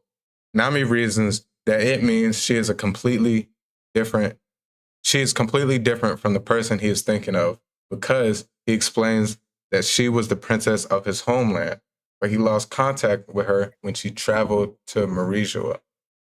Frankie runs up to everyone to reveal that Gunko is still stuck in the ice and asks if they could just leave her like that since she is one of the enemies who attacked Elbaf. But Brook then reveals to everyone that she was the one who unwrapped him from her arrows. And while doing so, she told him to run, as if she knew him, which is why he is so confused about her true identity. Only adding on to the confusion is right after Gunko told him to run, Imu then took back control of her and she acted like a demon again. Based on Gunko's earlier elitist behavior, I typed the word and forgot I even knew what that word was. Based on Gunko's earlier elitist behavior, followed by her trying to save Brook, and then with Imu's possession, Brook says it's almost like 3 different personalities exist in one body, which Nami suggests is a sign she is being controlled, something Brook is inclined to believe as well after seeing their giant allies being turned into enemies. Of course, Jinbei states that Brook needs to make a decision on whether Gunko lives or dies very soon. To better explain his predicament, Brook decides to tell his crew about his life before becoming a pirate. Long ago, he lived in a kingdom called Esperia, which according to him, no longer exists. He described the place as a place filled with music, with many different shops dedicated to making all sorts of instruments. Back then, Brook was the leader of the raider squad of Esperia's battle convoy, and he was very close to Shuri, the kingdom's princess. He also had deep feelings for Shuri's mother, the Queen Candel, even though she was already married to the king, Reuven. Humorously, Reuven noticed Brook's declaration of love towards his wife, which led him to half-jokingly threaten Brook with a death sentence for conspiracy. To defuse the situation, Shuri asked Brook if she could marry him when she grows up. Though he turned her down because her nose was still runny, to the annoyance of Reuven. During their usual banter, a soldier comes in to inform Reuven that a gang on horseback was riding through town, and the battle convoy did not have enough men to fight them off right now. Reuven asked what the invaders want, and was told they seemed to be after Candel, which made Reuven realize that the invaders were members of the Mulan family and were once again trying to capture her for their leader, Don Mulan. At that moment, Candel was at an opera house with her Denden Mushi on silent, meaning they had no way to contact her about the danger. So Reuven and Shuri begged Brook to do something to save her. However, Brook expressed no worries for 2 reasons. The first being that Candel can fend for herself, and the second being that Brook actually encountered the gangsters earlier and had already cut them with his quick draw style technique. Though he was surprised they had not noticed they had been cut until they finally reached the opera house. Though After saying all of this, all of the gangsters collapsed. Afterwards, Kendall left the opera house as everyone cheered both for her and Brooke's actions in taking the gangsters down. As it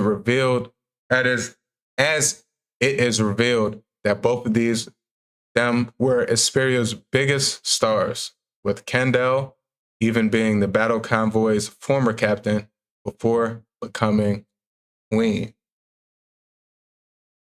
All right. Chapter 1183. Did you have any initial thoughts, or did you want to get straight into the breakdown? Overall, initially, I didn't think we'd be going straight into the Brook flashback like that, but yeah, Oda does what he wants, yo. Whenever he feels suit, he's gonna take us there. He took us there, boy. I don't expect it to be too long, maybe 3, 4, 5 episodes at longest, or chapters at longest, but I'm here for it. The long awaited. We've been questioning this for a minute now, and we're finally here. Right. But yeah, I'll go straight into it then after that. Yeah. Go ahead. Oh yeah, I was just gonna real quick off of what you said. I'm in agreement. I'm all for it now. Once I read the chapter and finished it, I was like, okay, I like where things are headed. I didn't expect or didn't think we were gonna get another flashback, another backstory in this arc. But I'm not mad at it, as long as it's 1, not too long, and 2, it makes sense with everything for now. Like because I feel like this could have came later, but this may tie into, because we're right in the middle of Emu versus Loki. So because of that, I just wasn't expecting it. But hey, we'll see. Maybe it will all have its importance before the conclusion of this specific fight. But yeah, let's get into it. Amidst the Ragnarok-esque battle, Emu and Ragnarok have their little exchange of words regarding how long it's been since their last battle. Ragnar. What did I say? Ragnarok? Ragnarok. It's funny. I've been watching Thor. I've been watching those Marvel movies like in order recently. And it's just funny that you said Ragnarok. I'm not sure if I've even watched the full of that. I need to read. What, the full timeline? Oh, the Thor, yeah. Oh, Thor. Is that the one where he fights his sister? Ragnarok? I can't remember. All right, so Ragnarok, I think Hulk was in. That's the Hulk one, yeah. Mm-hmm. It's not.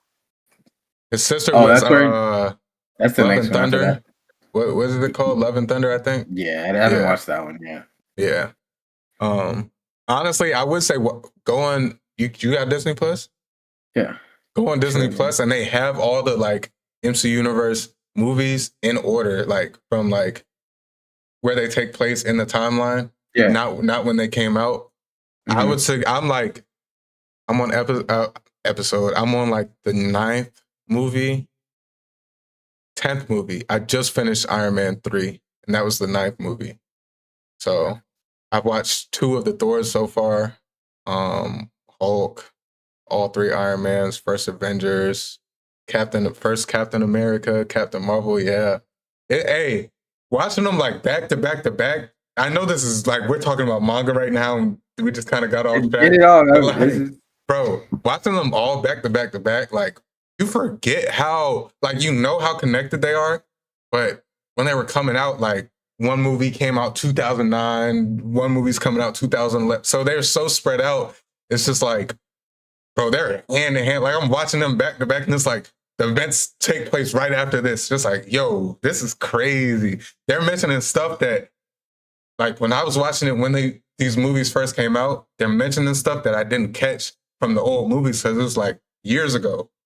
It's like, bro, they just mentioned something that I watched 20 minutes ago in the last movie. But yeah, I think it's worth, like, this is my first time watching it this way, like, consistently just binging it. And I'm enjoying how intertwined everything is. I will say that. So I got to give it a run through for sure. I advise it. Good watch.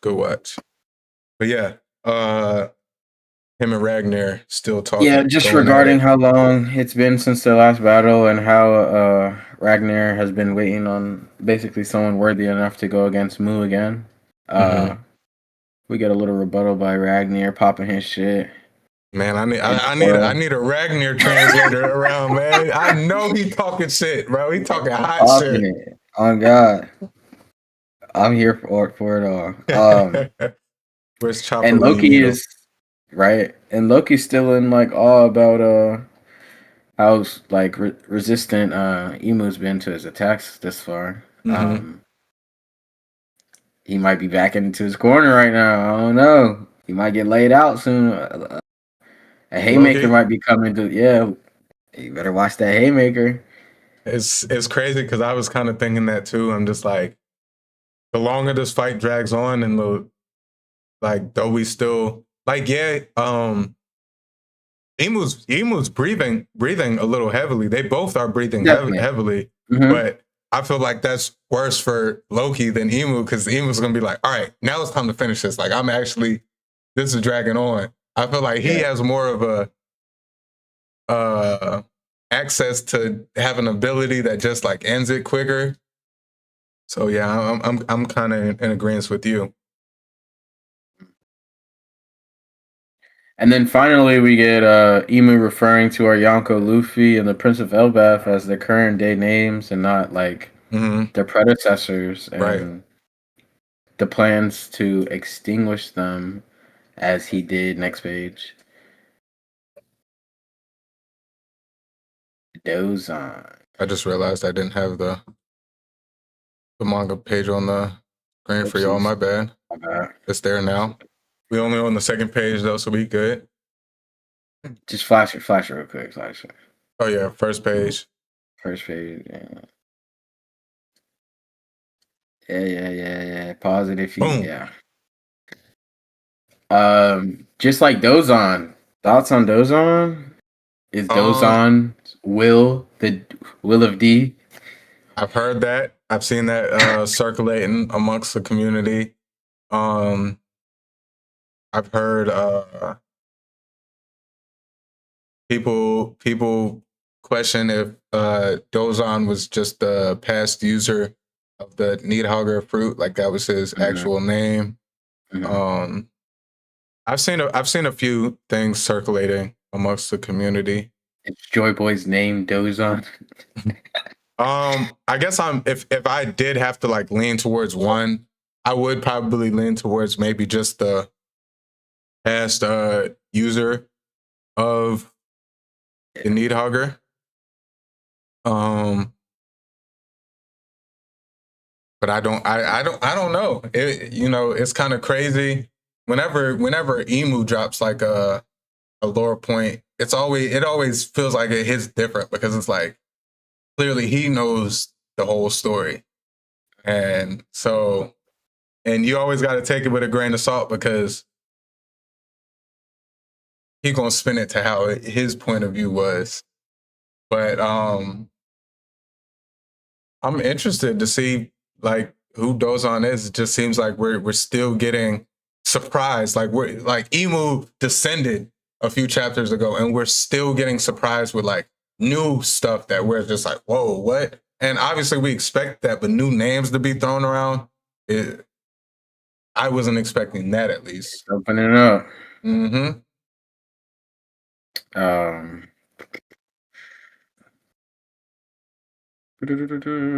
As we get Emu summoning a huge blade within his omen, and another epic clash between Loki and Mu, Ragnar Duelheim, and Blade of Rafgram. When this gets animated, bro, this is gonna be anime of the year. All these clashes that we've been getting recently, this guy, is storming. The hockey's gonna be booming.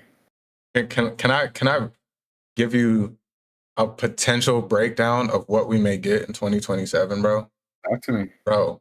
Top of 2027, we'll probably get God Valley. So the end of this year, I'm expecting the Herald flashback to start.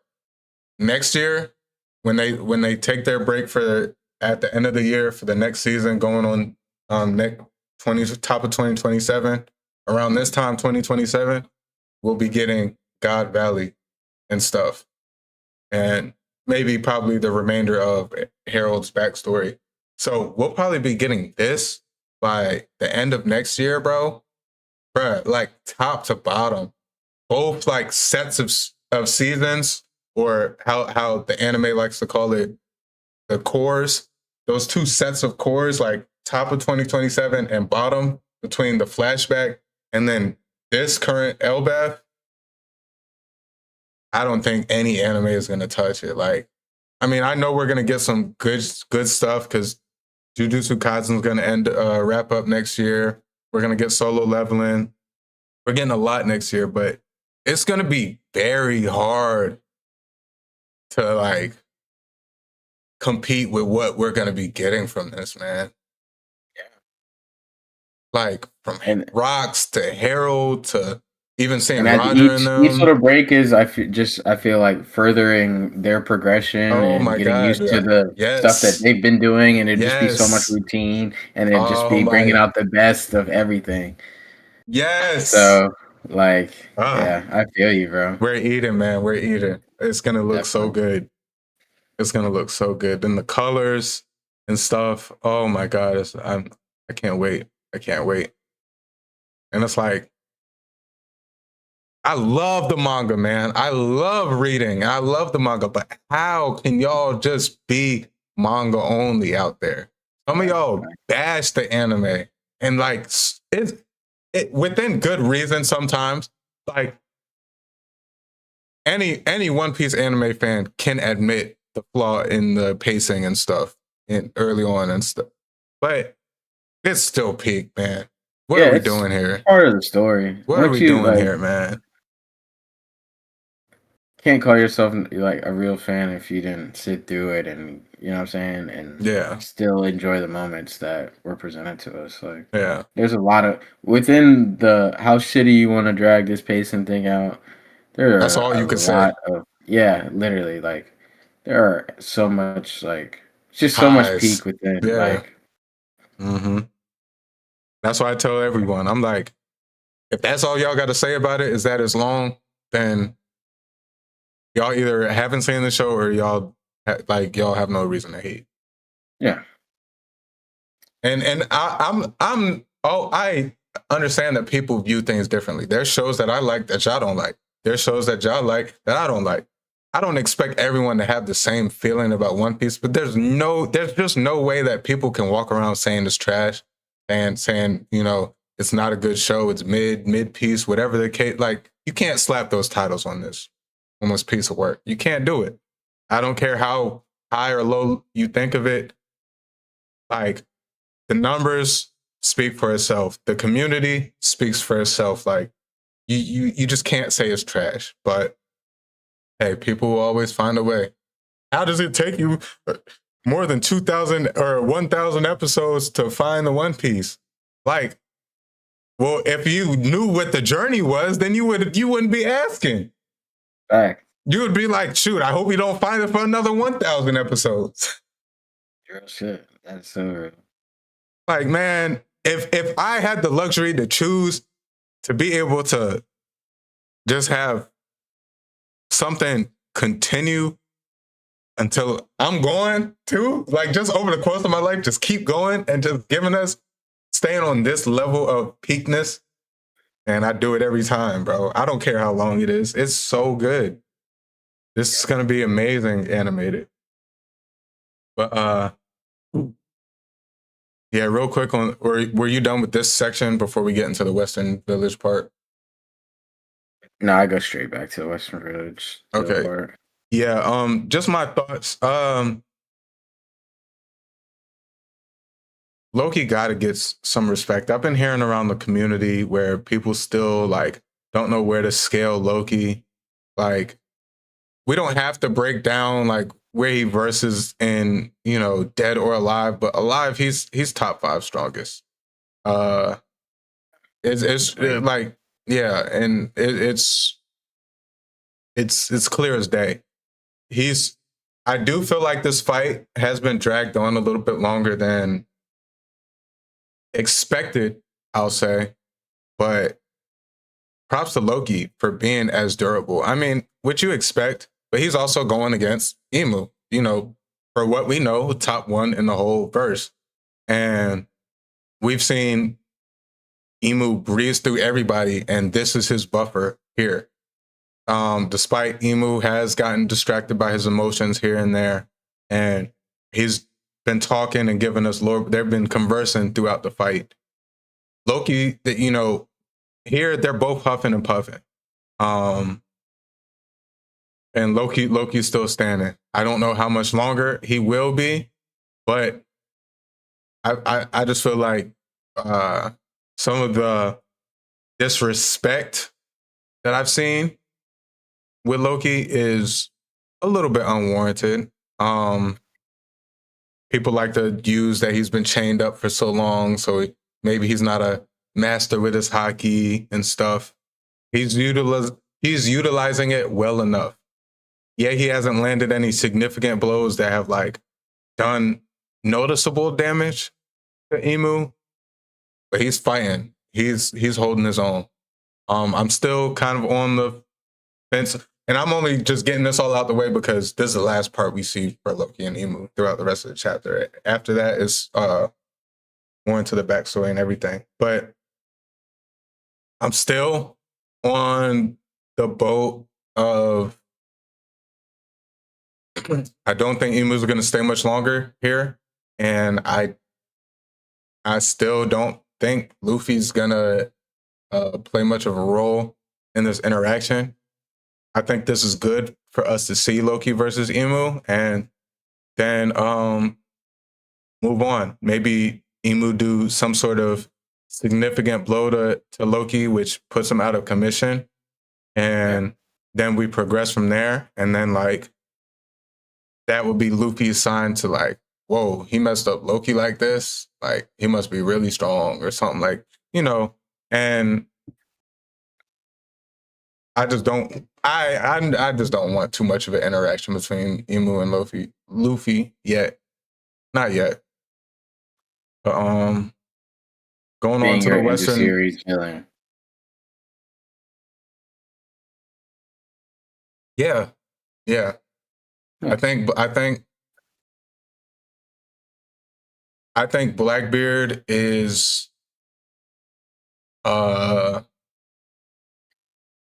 competitor for the One Piece, which we know Blackbeard is going for the world. One Piece. We know Blackbeard is going for his goal is the world. Black Piece. Oh, I forgot to add in the Anime World News segment, Zoro is getting a spinoff.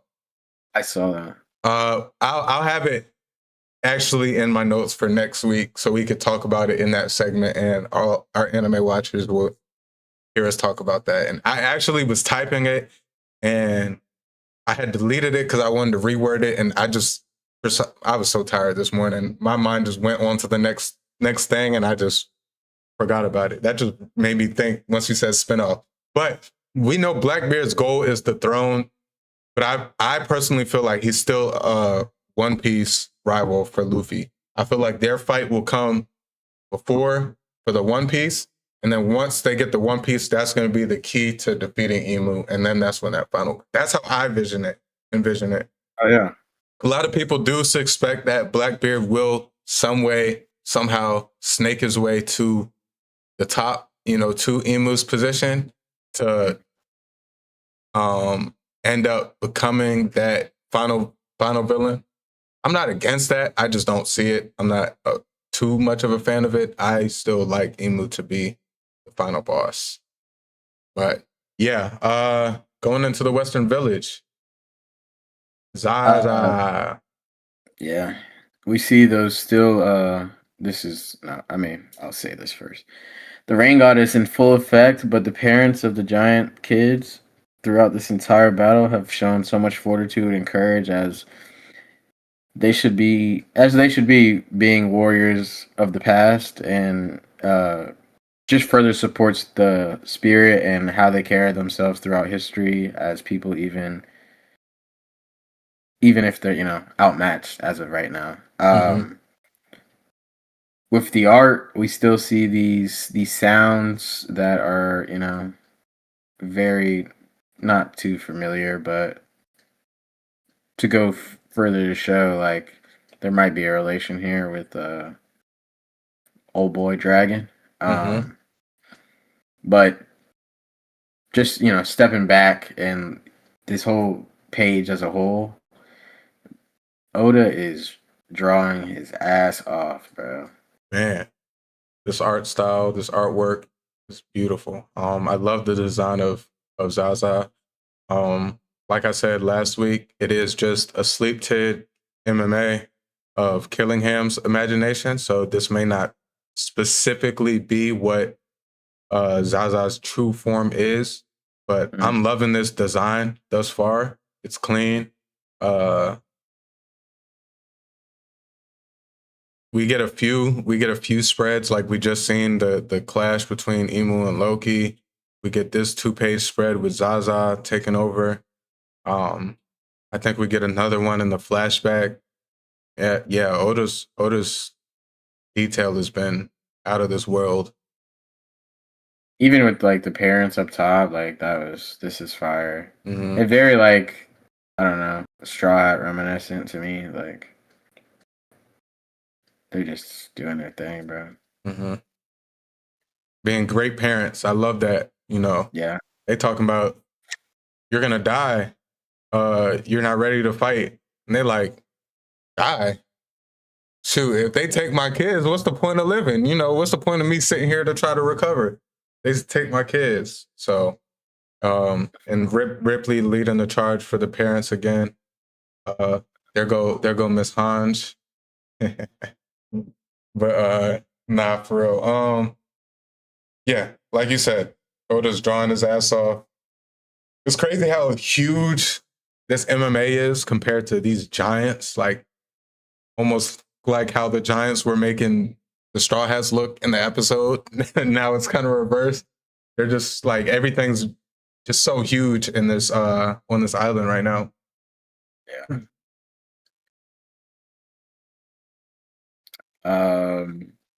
Yeah, and then we get Sanji closing in on the village finally. He's kind of taking his time. Supposed to be one of the fastest in the verse over here cruising.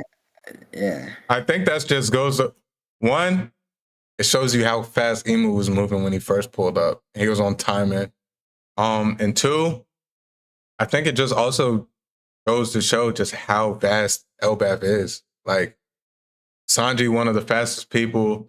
He's man on a mission. Despite, he is a little bit injured, but also at the same time, like we haven't seen injury too much like affect the Straw Hats when they're determined. So I can't really use that as an excuse. So I just think that goes to show just how fast it is as a island. Yeah, and I mean, he is relatively close now, so it's not like he's still far away. But yeah, I kind of just summarized this whole page up. I didn't like go down in order. Yeah.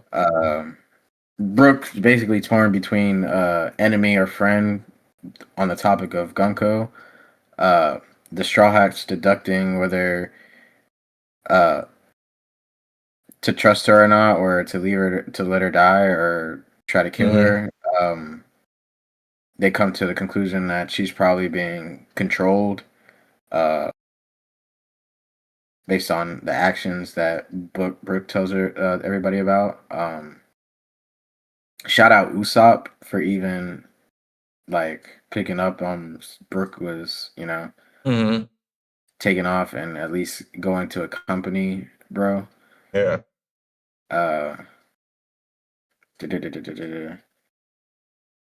Just a nice kumbaya by the Straw Hats actually coming together. We always, like they don't ever, not that they don't ever, but like you could see the growth within the squad. Now they're like coming together and talking and playing out. and just a nice kumbaya, much needed in the situation they're in right now. So Yeah. Yeah, as we roll into the long-awaited Brook flashback, but say your piece, Um, if anything. this part did catch me by surprise a little bit. The fact that this ice block that Gunko's in is still intact, and her life is still preserved, because even when a few chapters ago, when Killingham and Summers both first got the omen, they brought up Gunko, and I think it was Killingham who said, like, I think she's pretty much done by this point. So they thought she died and everything, because of the explosion that Emu had caused. And it just goes to show that Loki wasn't playing. Ragnar is the only thing that, from what we know, that can break this ice. I did see some stuff amongst the community, people comparing this giant ice block to poneglyphs, because we know how durable poneglyphs are, and nobody can break them or anything like that. So a lot of people were just pointing out the similarities, the giant cube-like form. Top one on the verse shot his omen at it, and we see that once the smoke cleared, no damage done at all.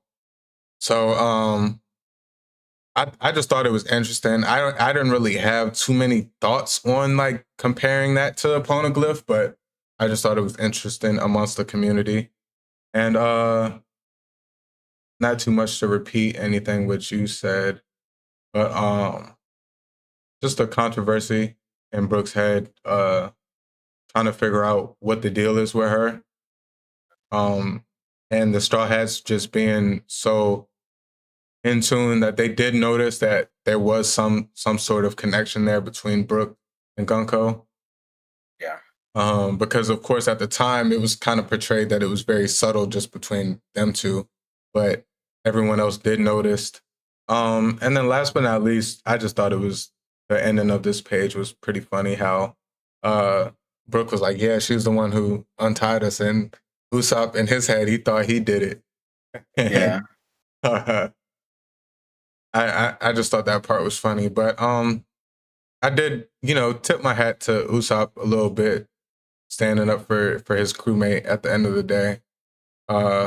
Wish we got a little bit more of this from Usopp, especially this arc. But he's stood on 10 a little bit this arc more. But I wish we got it a little bit more. Instantly what pops into my head is the situation with Ulti and Nami and Usopp, when she was trying to get them to say that Luffy's not going to be the pirate king. And it's like, in this situation, he sees Brooke and he's like, let me go back my guy up and stand up for my crewmate. And then like that situation is like, damn, you was willing to fold for your captain. So, I mean, it shows some growth. But like I said, I do wish we kind of got this side of him earlier, but hey, it makes sense. This is Elbaf. This is the home of the brave warriors that he's always looked up to since he learned about them. So I do like seeing that if he is going to get anything, he's at least shown a little bit of courage on this arc. Yeah. Even from the beginning when the Sleep Tids were attacking, and he's just like, yo, what's going on? This is supposed to be a warrior nation. Like, why are we not fighting back? Where's our, sense of, pride, warrior pride and stuff. So we even got that mindset kind of trickling in earlier on in this arc, and we're still continuing to see it. I just hate for Usopp's sake that we still are getting more feats from some of the other Straw Hats other than him in terms of actual combat feats. But his bravery, he's been doing better with that. I do like that. Were you about to dive straight into the flashback? Yeah, I go straight into the flashback. Just the last thing on this before we get into the flashback. Just how Brooke noticed the 3 different sides to her personality. But when she got there, clearly she was Gunko. She wasn't possessed, but she was on a mission, like Celestial Dragon Gunko. And then she switches to Shuri almost, if I may. She kind of switches to that for a little bit, and she's like helping, and then she switches to the emu's possessed form, and that was the last Brooke scene of her. So I can understand how in his head it's just so confusing and so bothersome to him because he's seen all 3 different phases of her. I don't think some people in the community were kind of thinking, oh, the 3, 3, how that's a theme in One Piece. And I was like, I don't think that this is that. I did see that circling amongst the community a little bit. I feel like it was just actually just 3 different sides of, her personality at the time, because let's say Brooke wasn't there and regular Celestial Dragon, Holy Knight Gunko comes to the scene. She's just trying to fulfill her mission like the rest of them. I feel like that interaction with Brooke snapped her out of that, and then Emu had to take control before she fully snapped out. So I just think it's 3 parts of, what happened in her mission, but I don't think it has anything to do with the quote unquote theme of 3. But that was all I had before this flashback. Yeah, so I kind of summarized this this as well. The flashback or the page? Because I'll kind of the flashback page ish, just beginning. Not much going on here. We get the intro to young Brooke, as we expected, at 4 a.m. 70 years ago in the West Blue, singing his heart out.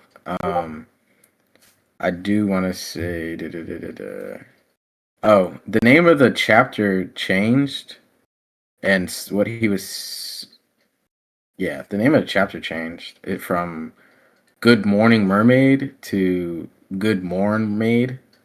Oh, was that the original? That's the song. Yeah, that's the song he's singing is Good Morn Maid. But then later he goes to say good morning about how he wishes, not on the next page, how he wishes to meet a sexy mermaid someday. And as we get young Brooke hitting the Nika pose over the Asperia Kingdom, I thought that panel was so clean.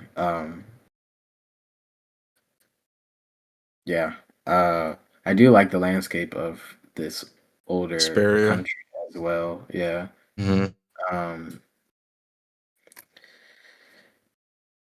Young Brooke looking a little too much like baby Blackbeard. I kind of got a young Aokiji, but Blackbeard, I see it too. I see it too. That too. And they're like, like I mentioned, I had to say it that way because my next point. They're both from the West Blue, so I was like, oh, maybe there's something there. Not too much. We get the arrival of the gangster pirates running through the kingdom. I wonder if they're going to be related to the pirates, the gangster pirates that we've heard of and or know in the series thus far. Beige, right? Beige, and then they mentioned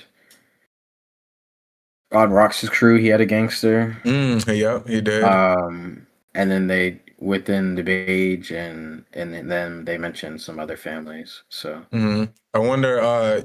Obviously, Oda takes a lot of inspiration, and here in American history, we have the American crime families, the five major crime families. So I wonder if it's similar to that. And Whole Cake, when we see a lot of beige, we do kind of get that. I kind of get that vibe, the just mafioso family vibe, and I wonder if some of these other houses, or not houses, families, crime families, were kind of similar, or if they all like played a role as in the 5 crime families of the One Piece world. Yeah. But yeah, that is interesting. I didn't think, when I first read that, I didn't think like, oh yeah, there's more crime families in this. I was just kind of thinking about just this at this specific time. But yeah. Yeah. I also heard around the community people kind of saying the king, Reuven, kind of looks like a Davy member, possibly. But Okay. not too much on that.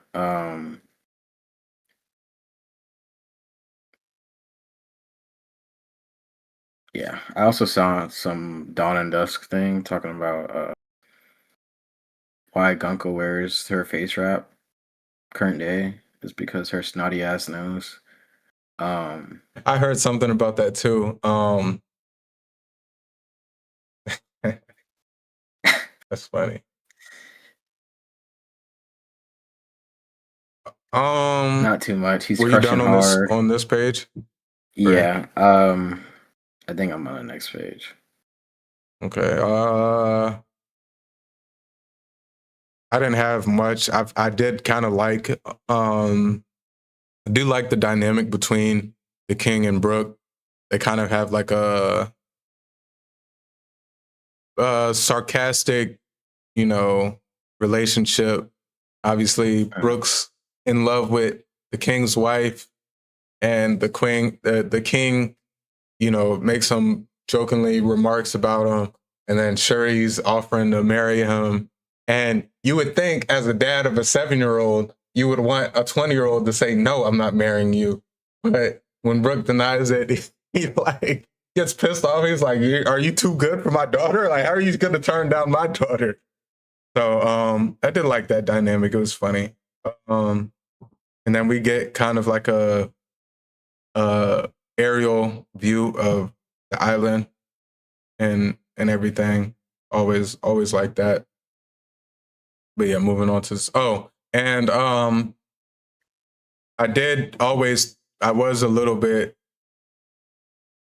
was unsure at first, like if Gunko's eye was like a thing that happened, post Holy Night or whatever, or was anything specific to her covenant form or something. But we see that she's been like this. She's had this special, alternate eyes and stuff. So that was something that I was a little bit unsure of, but we kind of get a confirmation here. I did not even realize her eyes too much. She has like 2 moons in her eyes. Yin and yang. One with like, basically, one with like the sun, and one with maybe like a moon or something. I don't know. Okay. That's a good thought. That now. A process. Go back to the other page. Also, one more thing. What was I thinking? Nah, nothing. Don't worry about it.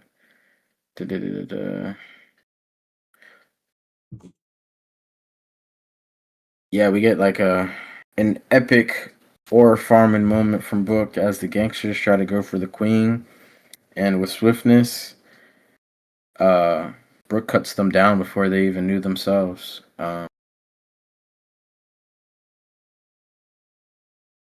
Yeah, that's yeah. Always thought that was clean. Cool to see that Brook's always kind of been a master of that and has been a relative elite fighter, at least amongst his peers. There's been a lot of mystery around Brook, and that was one of his major moves early on. And now we've kind of seen him transition into more of this ice ice abilities, and I'm still interested in that. But seeing that he was still this strong to handle some people like this, I think that was really clean. Like you said, aura farming. Brooks' character is just so funny, and you see his personality still like so fruitful, even though it's been like a 70-year gap. You know, he's still very he's a lively character, and like everyone's freaking out, and he's just like, "Oh yeah, I did see them earlier. They were by the coast. I passed them earlier." And then he kind of was just like nonchalant. I guess they didn't realize they were cut yet. So I do like that aspect to Brooke. And one thing I thought was funny, the mob members are matching their zebra striped horses in the pinstripe fits and I just thought that was funny because they said it's a horseback gang, and then you go to see and it's like the horses they're riding on are all zebras, and they're wearing the pinstripe mob fits. But yeah, here when they get cut down, end of the chapter. Final thoughts. And introduction to Brooks' love and the previous leader of the battle convoy, Queen Condell. Just overview of what they got going on. No, fuck that. Queen Condell, top 3 baddie in the show. Man, yeah, undeniably. I seen her. I was like, "Oh, hey, Oda." Nah, she a baddie. I just had to get that out. But yeah, keep going. My bad. You're good. Just an overview of them real quick. They got even. I know it's 70 years ago, but they're looking very Holy Knight-ish. I was gonna say I wanted to see if you brought that up first, but that was a point I had too. Yeah. Brooke mentions earlier that the last time he's seen Shuri was when she had to leave for Marijois. Even I know it's 70 years ago. Even the cutlass style blades that they're using are like ones we've seen Rocks handle, and I think it's a little Shanks-esque, a little bit, not too much, but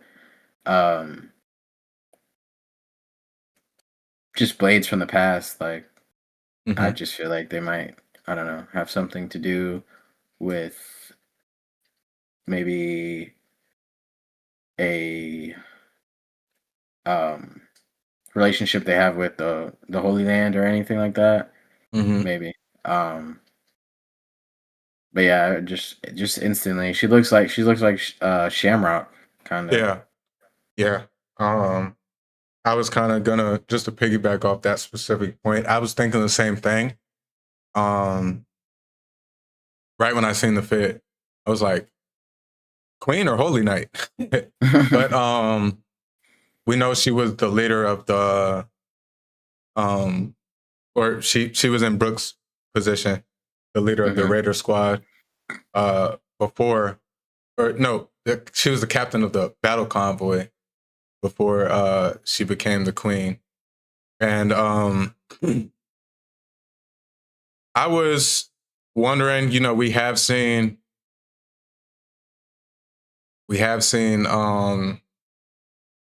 people from the Holy Land, celestial dragons and stuff. We've seen a small history of them coming down to live amongst the commoners and stuff. At first, I kind of had the thought of maybe, that was her origin, and maybe she was a Holy Knight or something along those lines, relation with the Holy Knights, and maybe that's why now Gunko is like, maybe she went into hiding or something. But it's hard to imagine that because she is the queen. It's not like she's trying to just lay low. She's the queen. But just my mind run when I first seen this. Maybe why Gunko is where she is now is because she's having to like repay what her mother, or we know even Brook, he mentioned earlier in this chapter that the Hesperia kingdom no longer exists. So I'm just like, there had to be some sort of turmoil, and maybe it does surround Endel. I imagine she has bright blue hair like Gunko, like Vivi, like Lily. Maybe it just had something, maybe 70 years ago she was the prize for Emu, and he couldn't get Candel, so he got Gunko instead. I don't know. I just some headcanon surrounding that. I do like the aspect of One Piece, how, the top tiers have, all these fan bases all the time. And we kind of see that the stars of the Hesperia kingdom was both her, Kendall, and Brook. And I do like the fact that Brook was someone of some importance back in his day. It's kind of weird because like he goes from this to just being a musician on the pirate crew, to where he's still a musician on the pirate crew. But how do you feel about the trend that all of these, every single specific Straw Hat is just like, has this utmost of importance now? Except like, who, Nami? But we don't know. Nami's... We don't know. That we know of right now. Yeah. But, hey, Chopper doesn't have too much, but he planned on becoming someone. I consider Chopper. Once we seen him knock out Adomi Reversi. I think he, sure. like, he was like, growing up, he wasn't anybody of importance. But I feel like because Zoro being tied to Wano country, Robin being who she is, we just seen that in the episode. No need to talk about that. Frankie being the only one who has the Pluton variant or blueprints in his head, and being the one or one of the two pupils of the man who built the first Pirate King ship. Usopp, not too much, but his dad being a top commander on a Yonko crew. Sanji being who he is, Ben Smoke, Sanji. Who am I missing? And now Brook, Jinbei being Fishman, being a major player in like the transition of Fishman Island and its role in the current day. It's like everybody kind of has that importance. I like it, but I don't. I'm impartial to it. I don't feel like everybody needs that. But because One Piece is so parallel driven, and we just don't see that with any other crew besides Rox's crew, like where he had everyone was, but Luffy's so much compared to Roger. We do see similarities in Luffy and Rox. So I see a lot more similarities in Luffy and Rox than Blackbeard and Rox. And obviously we see the similarities in Roger as well. But I think that also plays into a part of, I consider Luffy to be the true definition of a pirate in the One Piece world. Blackbeard is a true pirate because he's a snake, and I feel like that's very pirate-like. But with Conquerors and with the top pirates of this verse, we kind of see them to be more like, not necessarily like Luffy, because Luffy, as much as he doesn't like to be a hero, he does save a lot of people. But we see them a lot more free, a lot more strong-willed. Whereas Luffy, like in comparison to Rox and Roger, the top tiers of the old generation. Whereas now, Blackbeard is showing us a different side to being a pirate. But I say all that to say I'm impartial to the everyone being super, super important. And like, it's funny because like, you know, Brooke's been on the crew for 2 years. He's just now talking about it now when he sees Gunko. It's like he never wanted to talk about this before. And it's like all these people, Sanji never wanted to talk about his past and stuff like that. It's just like, do we need, like, because we came so far with them, do we need them all to have this deep, meaningful backstory? I'm not knocking it at all. I love Brooke as a character, and I love his importance, and I think this backstory is setting up to be great. But when I was reading, I was just like, damn, does every Straw Hat have to be like of this specific bloodline or a specific moment in history that's just so pivotal to now? Like, is it too much? You know, like with it being the main character's crew, and they're now a Yonko crew, and like I like what you said about kind of like in a way rivaling Rox's crew, with them all being someone of importance to the future. Not that the Straw Hats will be and split up and be like who the Rocks Pirates were, but I get down with it. I like it. I've been wanting to find out this backstory for a long time, and all the other ones were pretty good. They're not too much. Like Zoro is a little dry. He got the whole Wano thing. We'll get into that because that spinoff is supposed to be surrounding Zoro's backstory. Okay. I guess Oda was like, we're too far gone from Zoro. Like Zoro was the first Straw Hat, so it's like I think we might have reported on this a while ago. Actually, that kind of like the spinoff thing kind of sounds familiar. No, they're doing a spinoff about the women in One Piece. What's it called? One Piece harems or something like that. They are doing another spinoff surrounding like the female cast. Maybe in a SBS, he mentioned like I don't remember talking about hard on Zoro's backstory. I don't recall. I'll bring it up next episode. Yeah, we'll talk more specifically about that. But yeah, but I enjoy it. It's just putting the pieces together for me. Yeah, I agree, and I expect them. They're gonna be the crew to actually find the One Piece, so they got to be somewhat of a heavy hitter. Yeah, gotta have something going for them, and it's all been fate.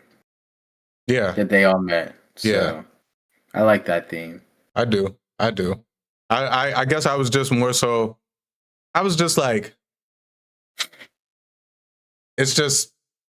And I guess you using the word of fate, it puts a little bit of a clearer image in my head. Because I was like, dang, all the Straw Hats just so happen to end up on the same crew. And then they're all happen to be like super important, like pieces in the past or the future, or tied, bloodline, some way, shape, or form.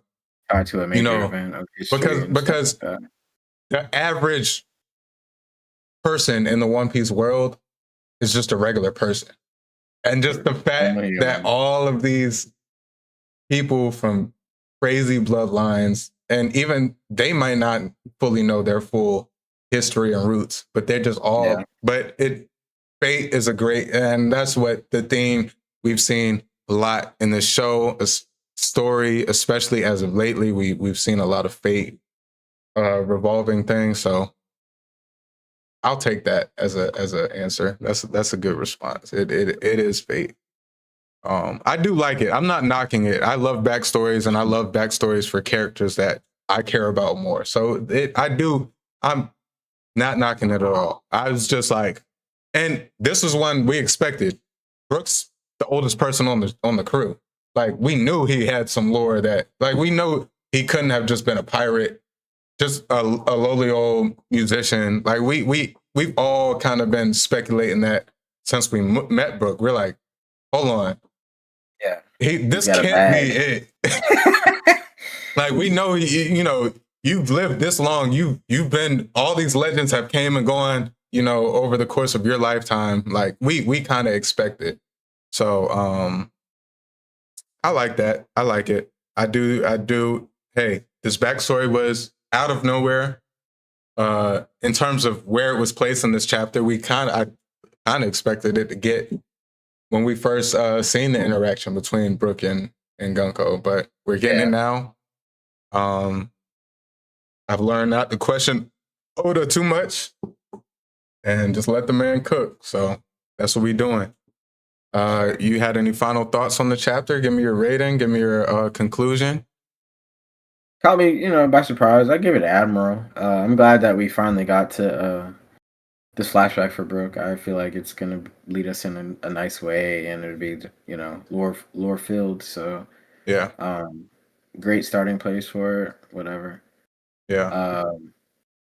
The art style, I love the art style. Like Oda, great. Like I don't know. I'm just amazed at every chapter. Like it's I feel like it's just getting better and better. Like I'm appreciating more and more things about manga itself within Oda's writing. So yeah, for sure. He's just been cooking it for me. So definitely. I'm gonna give it an Admiral too. Same reasons. I'm not gonna repeat all the stuff you said. I agree. Pretty much with everything you said. He's been snapping. Everything about this was a 10 out of 10. The only reason I'm bringing it down is because it wasn't too eventful. Right now we're setting the stage for the backstory, and then we wrapped up, well, not wrapped up, but we just kind of got a glimpse of like what's currently going on prior to him getting into this backstory. So it was a lot, but it wasn't a Yonko. But I have some faith that what we're probably going to get into for this next few chapters, like you said, I only expect this to go for maybe another 3-4 chapters with this backstory. Hopefully not like a long, dragged out 2-3 month backstory, but which I don't expect it to be. But this does prolong Elbath a little bit in my head, because I was thinking we're like really approaching the end, and we still are, but this fleshes it out a few more weeks at least. But yeah. Him setting this up here, I do kind of think once we come out of this, Himu's going to be like about to be on his way out. I don't think we're going to get too much more of that after this, but we'll see. Admiral chapter, I rated the episode a Yonko, which I gave that one an Admiral as well. Another great episode of the podcast. I'd like to thank y'all for rocking with us. Episode 27 of the Poneglyph Podcast, where we decode the world of One Piece and anime one poneglyph at a time. Great episode. Make sure y'all smash that like button if y'all are still with us live. If y'all are catching the vibe, still smash that like button. Comment down below your thoughts. Subscribe if y'all are new. Y'all are listening to us audio platforms. We appreciate y'all as well. Apple Podcast, Spotify, Amazon, YouTube Music, anywhere y'all are listening to us. We appreciate y'all. Make sure y'all give us a 5-star rating and a good review. And check us out on socials. PNG Pod, Poneglyph Podcast on our socials. And we post a lot of the clips, a lot of small talking points, and we get some great interaction over there. And last but not least, just to throw this out here, if y'all didn't catch earlier in the episode, I recently on my main channel just hit 1,000 subscribers. Appreciate y'all for that. Let's keep it going, man. Got some real big things in store. Me and my editor, we had a good talk recently once I got monetized, and we're just like, hey, it's time to lock in. So expect a lot of content over there. I still do a lot of anime stuff, and I do all my anime stuff. I will have collabed with this channel, but if y'all see any of that popping up, just check out the channel. Got gaming videos, plenty of gaming videos, playing through Star Wars right now, Doom as well. Gonna be playing Lego Batman, And then I just react to almost anything that catches my eye that y'all recommend in the comments and stuff. So just go check me out over there on Milky Way J. But without further ado, another great episode. I can't wait till next week. We get another chapter, no break week. So we'll have an episode and a chapter again next week. No confirmed date for what day we will be going live, but we will be going live. Stay tuned. And like I just said earlier, I will be over pretty much between now and midway through June. I will be in the process of slow moving. I don't really plan on doing anything significant with my setup until towards the middle of June. This is going to be one of the last things I move. But with that being said, there may potentially, not confirmed, but there may be a week where we just have to skip just because stuff's not set up. I'm not going to, as much as I am going to try to get my setup rebuilt and everything set up at the new house, I'm going to be unpacking the whole house. So bear with me. If there is a slight break on that, just know it's coming. We'll be back soon. And I'll make sure to make community posts to keep y'all updated on the channel. My main channel, I will still be dropping videos. Those will be scheduled to release, so nothing will slow down on those. But these, since we do them live, obviously I can't schedule a live without being able to go live. So yes, sir. That will be the only thing hindering. Ja, I appreciate you so much for another great episode, man. Thank you for having me, my boy. Yes, sir. Yes, sir. Always a pleasure to be on, bro. Always a pleasure to have you as my co-host. I wouldn't rather do it with anybody else. Trust. Like I said, smash that like button on the way out. Enough of me yapping though. Poneglyph Podcast, where we decode One Piece and anime one poneglyph at a time. I'm your host, Jay, aka Milky Way J. Here with my brother, my co-host every week, Ja. Yes, sir. And we will catch y'all on the next episode. Appreciate y'all so much. And without further ado, spread love to the people that mean most of y'all. Y'all be safe. Y'all be good. We out. Safety.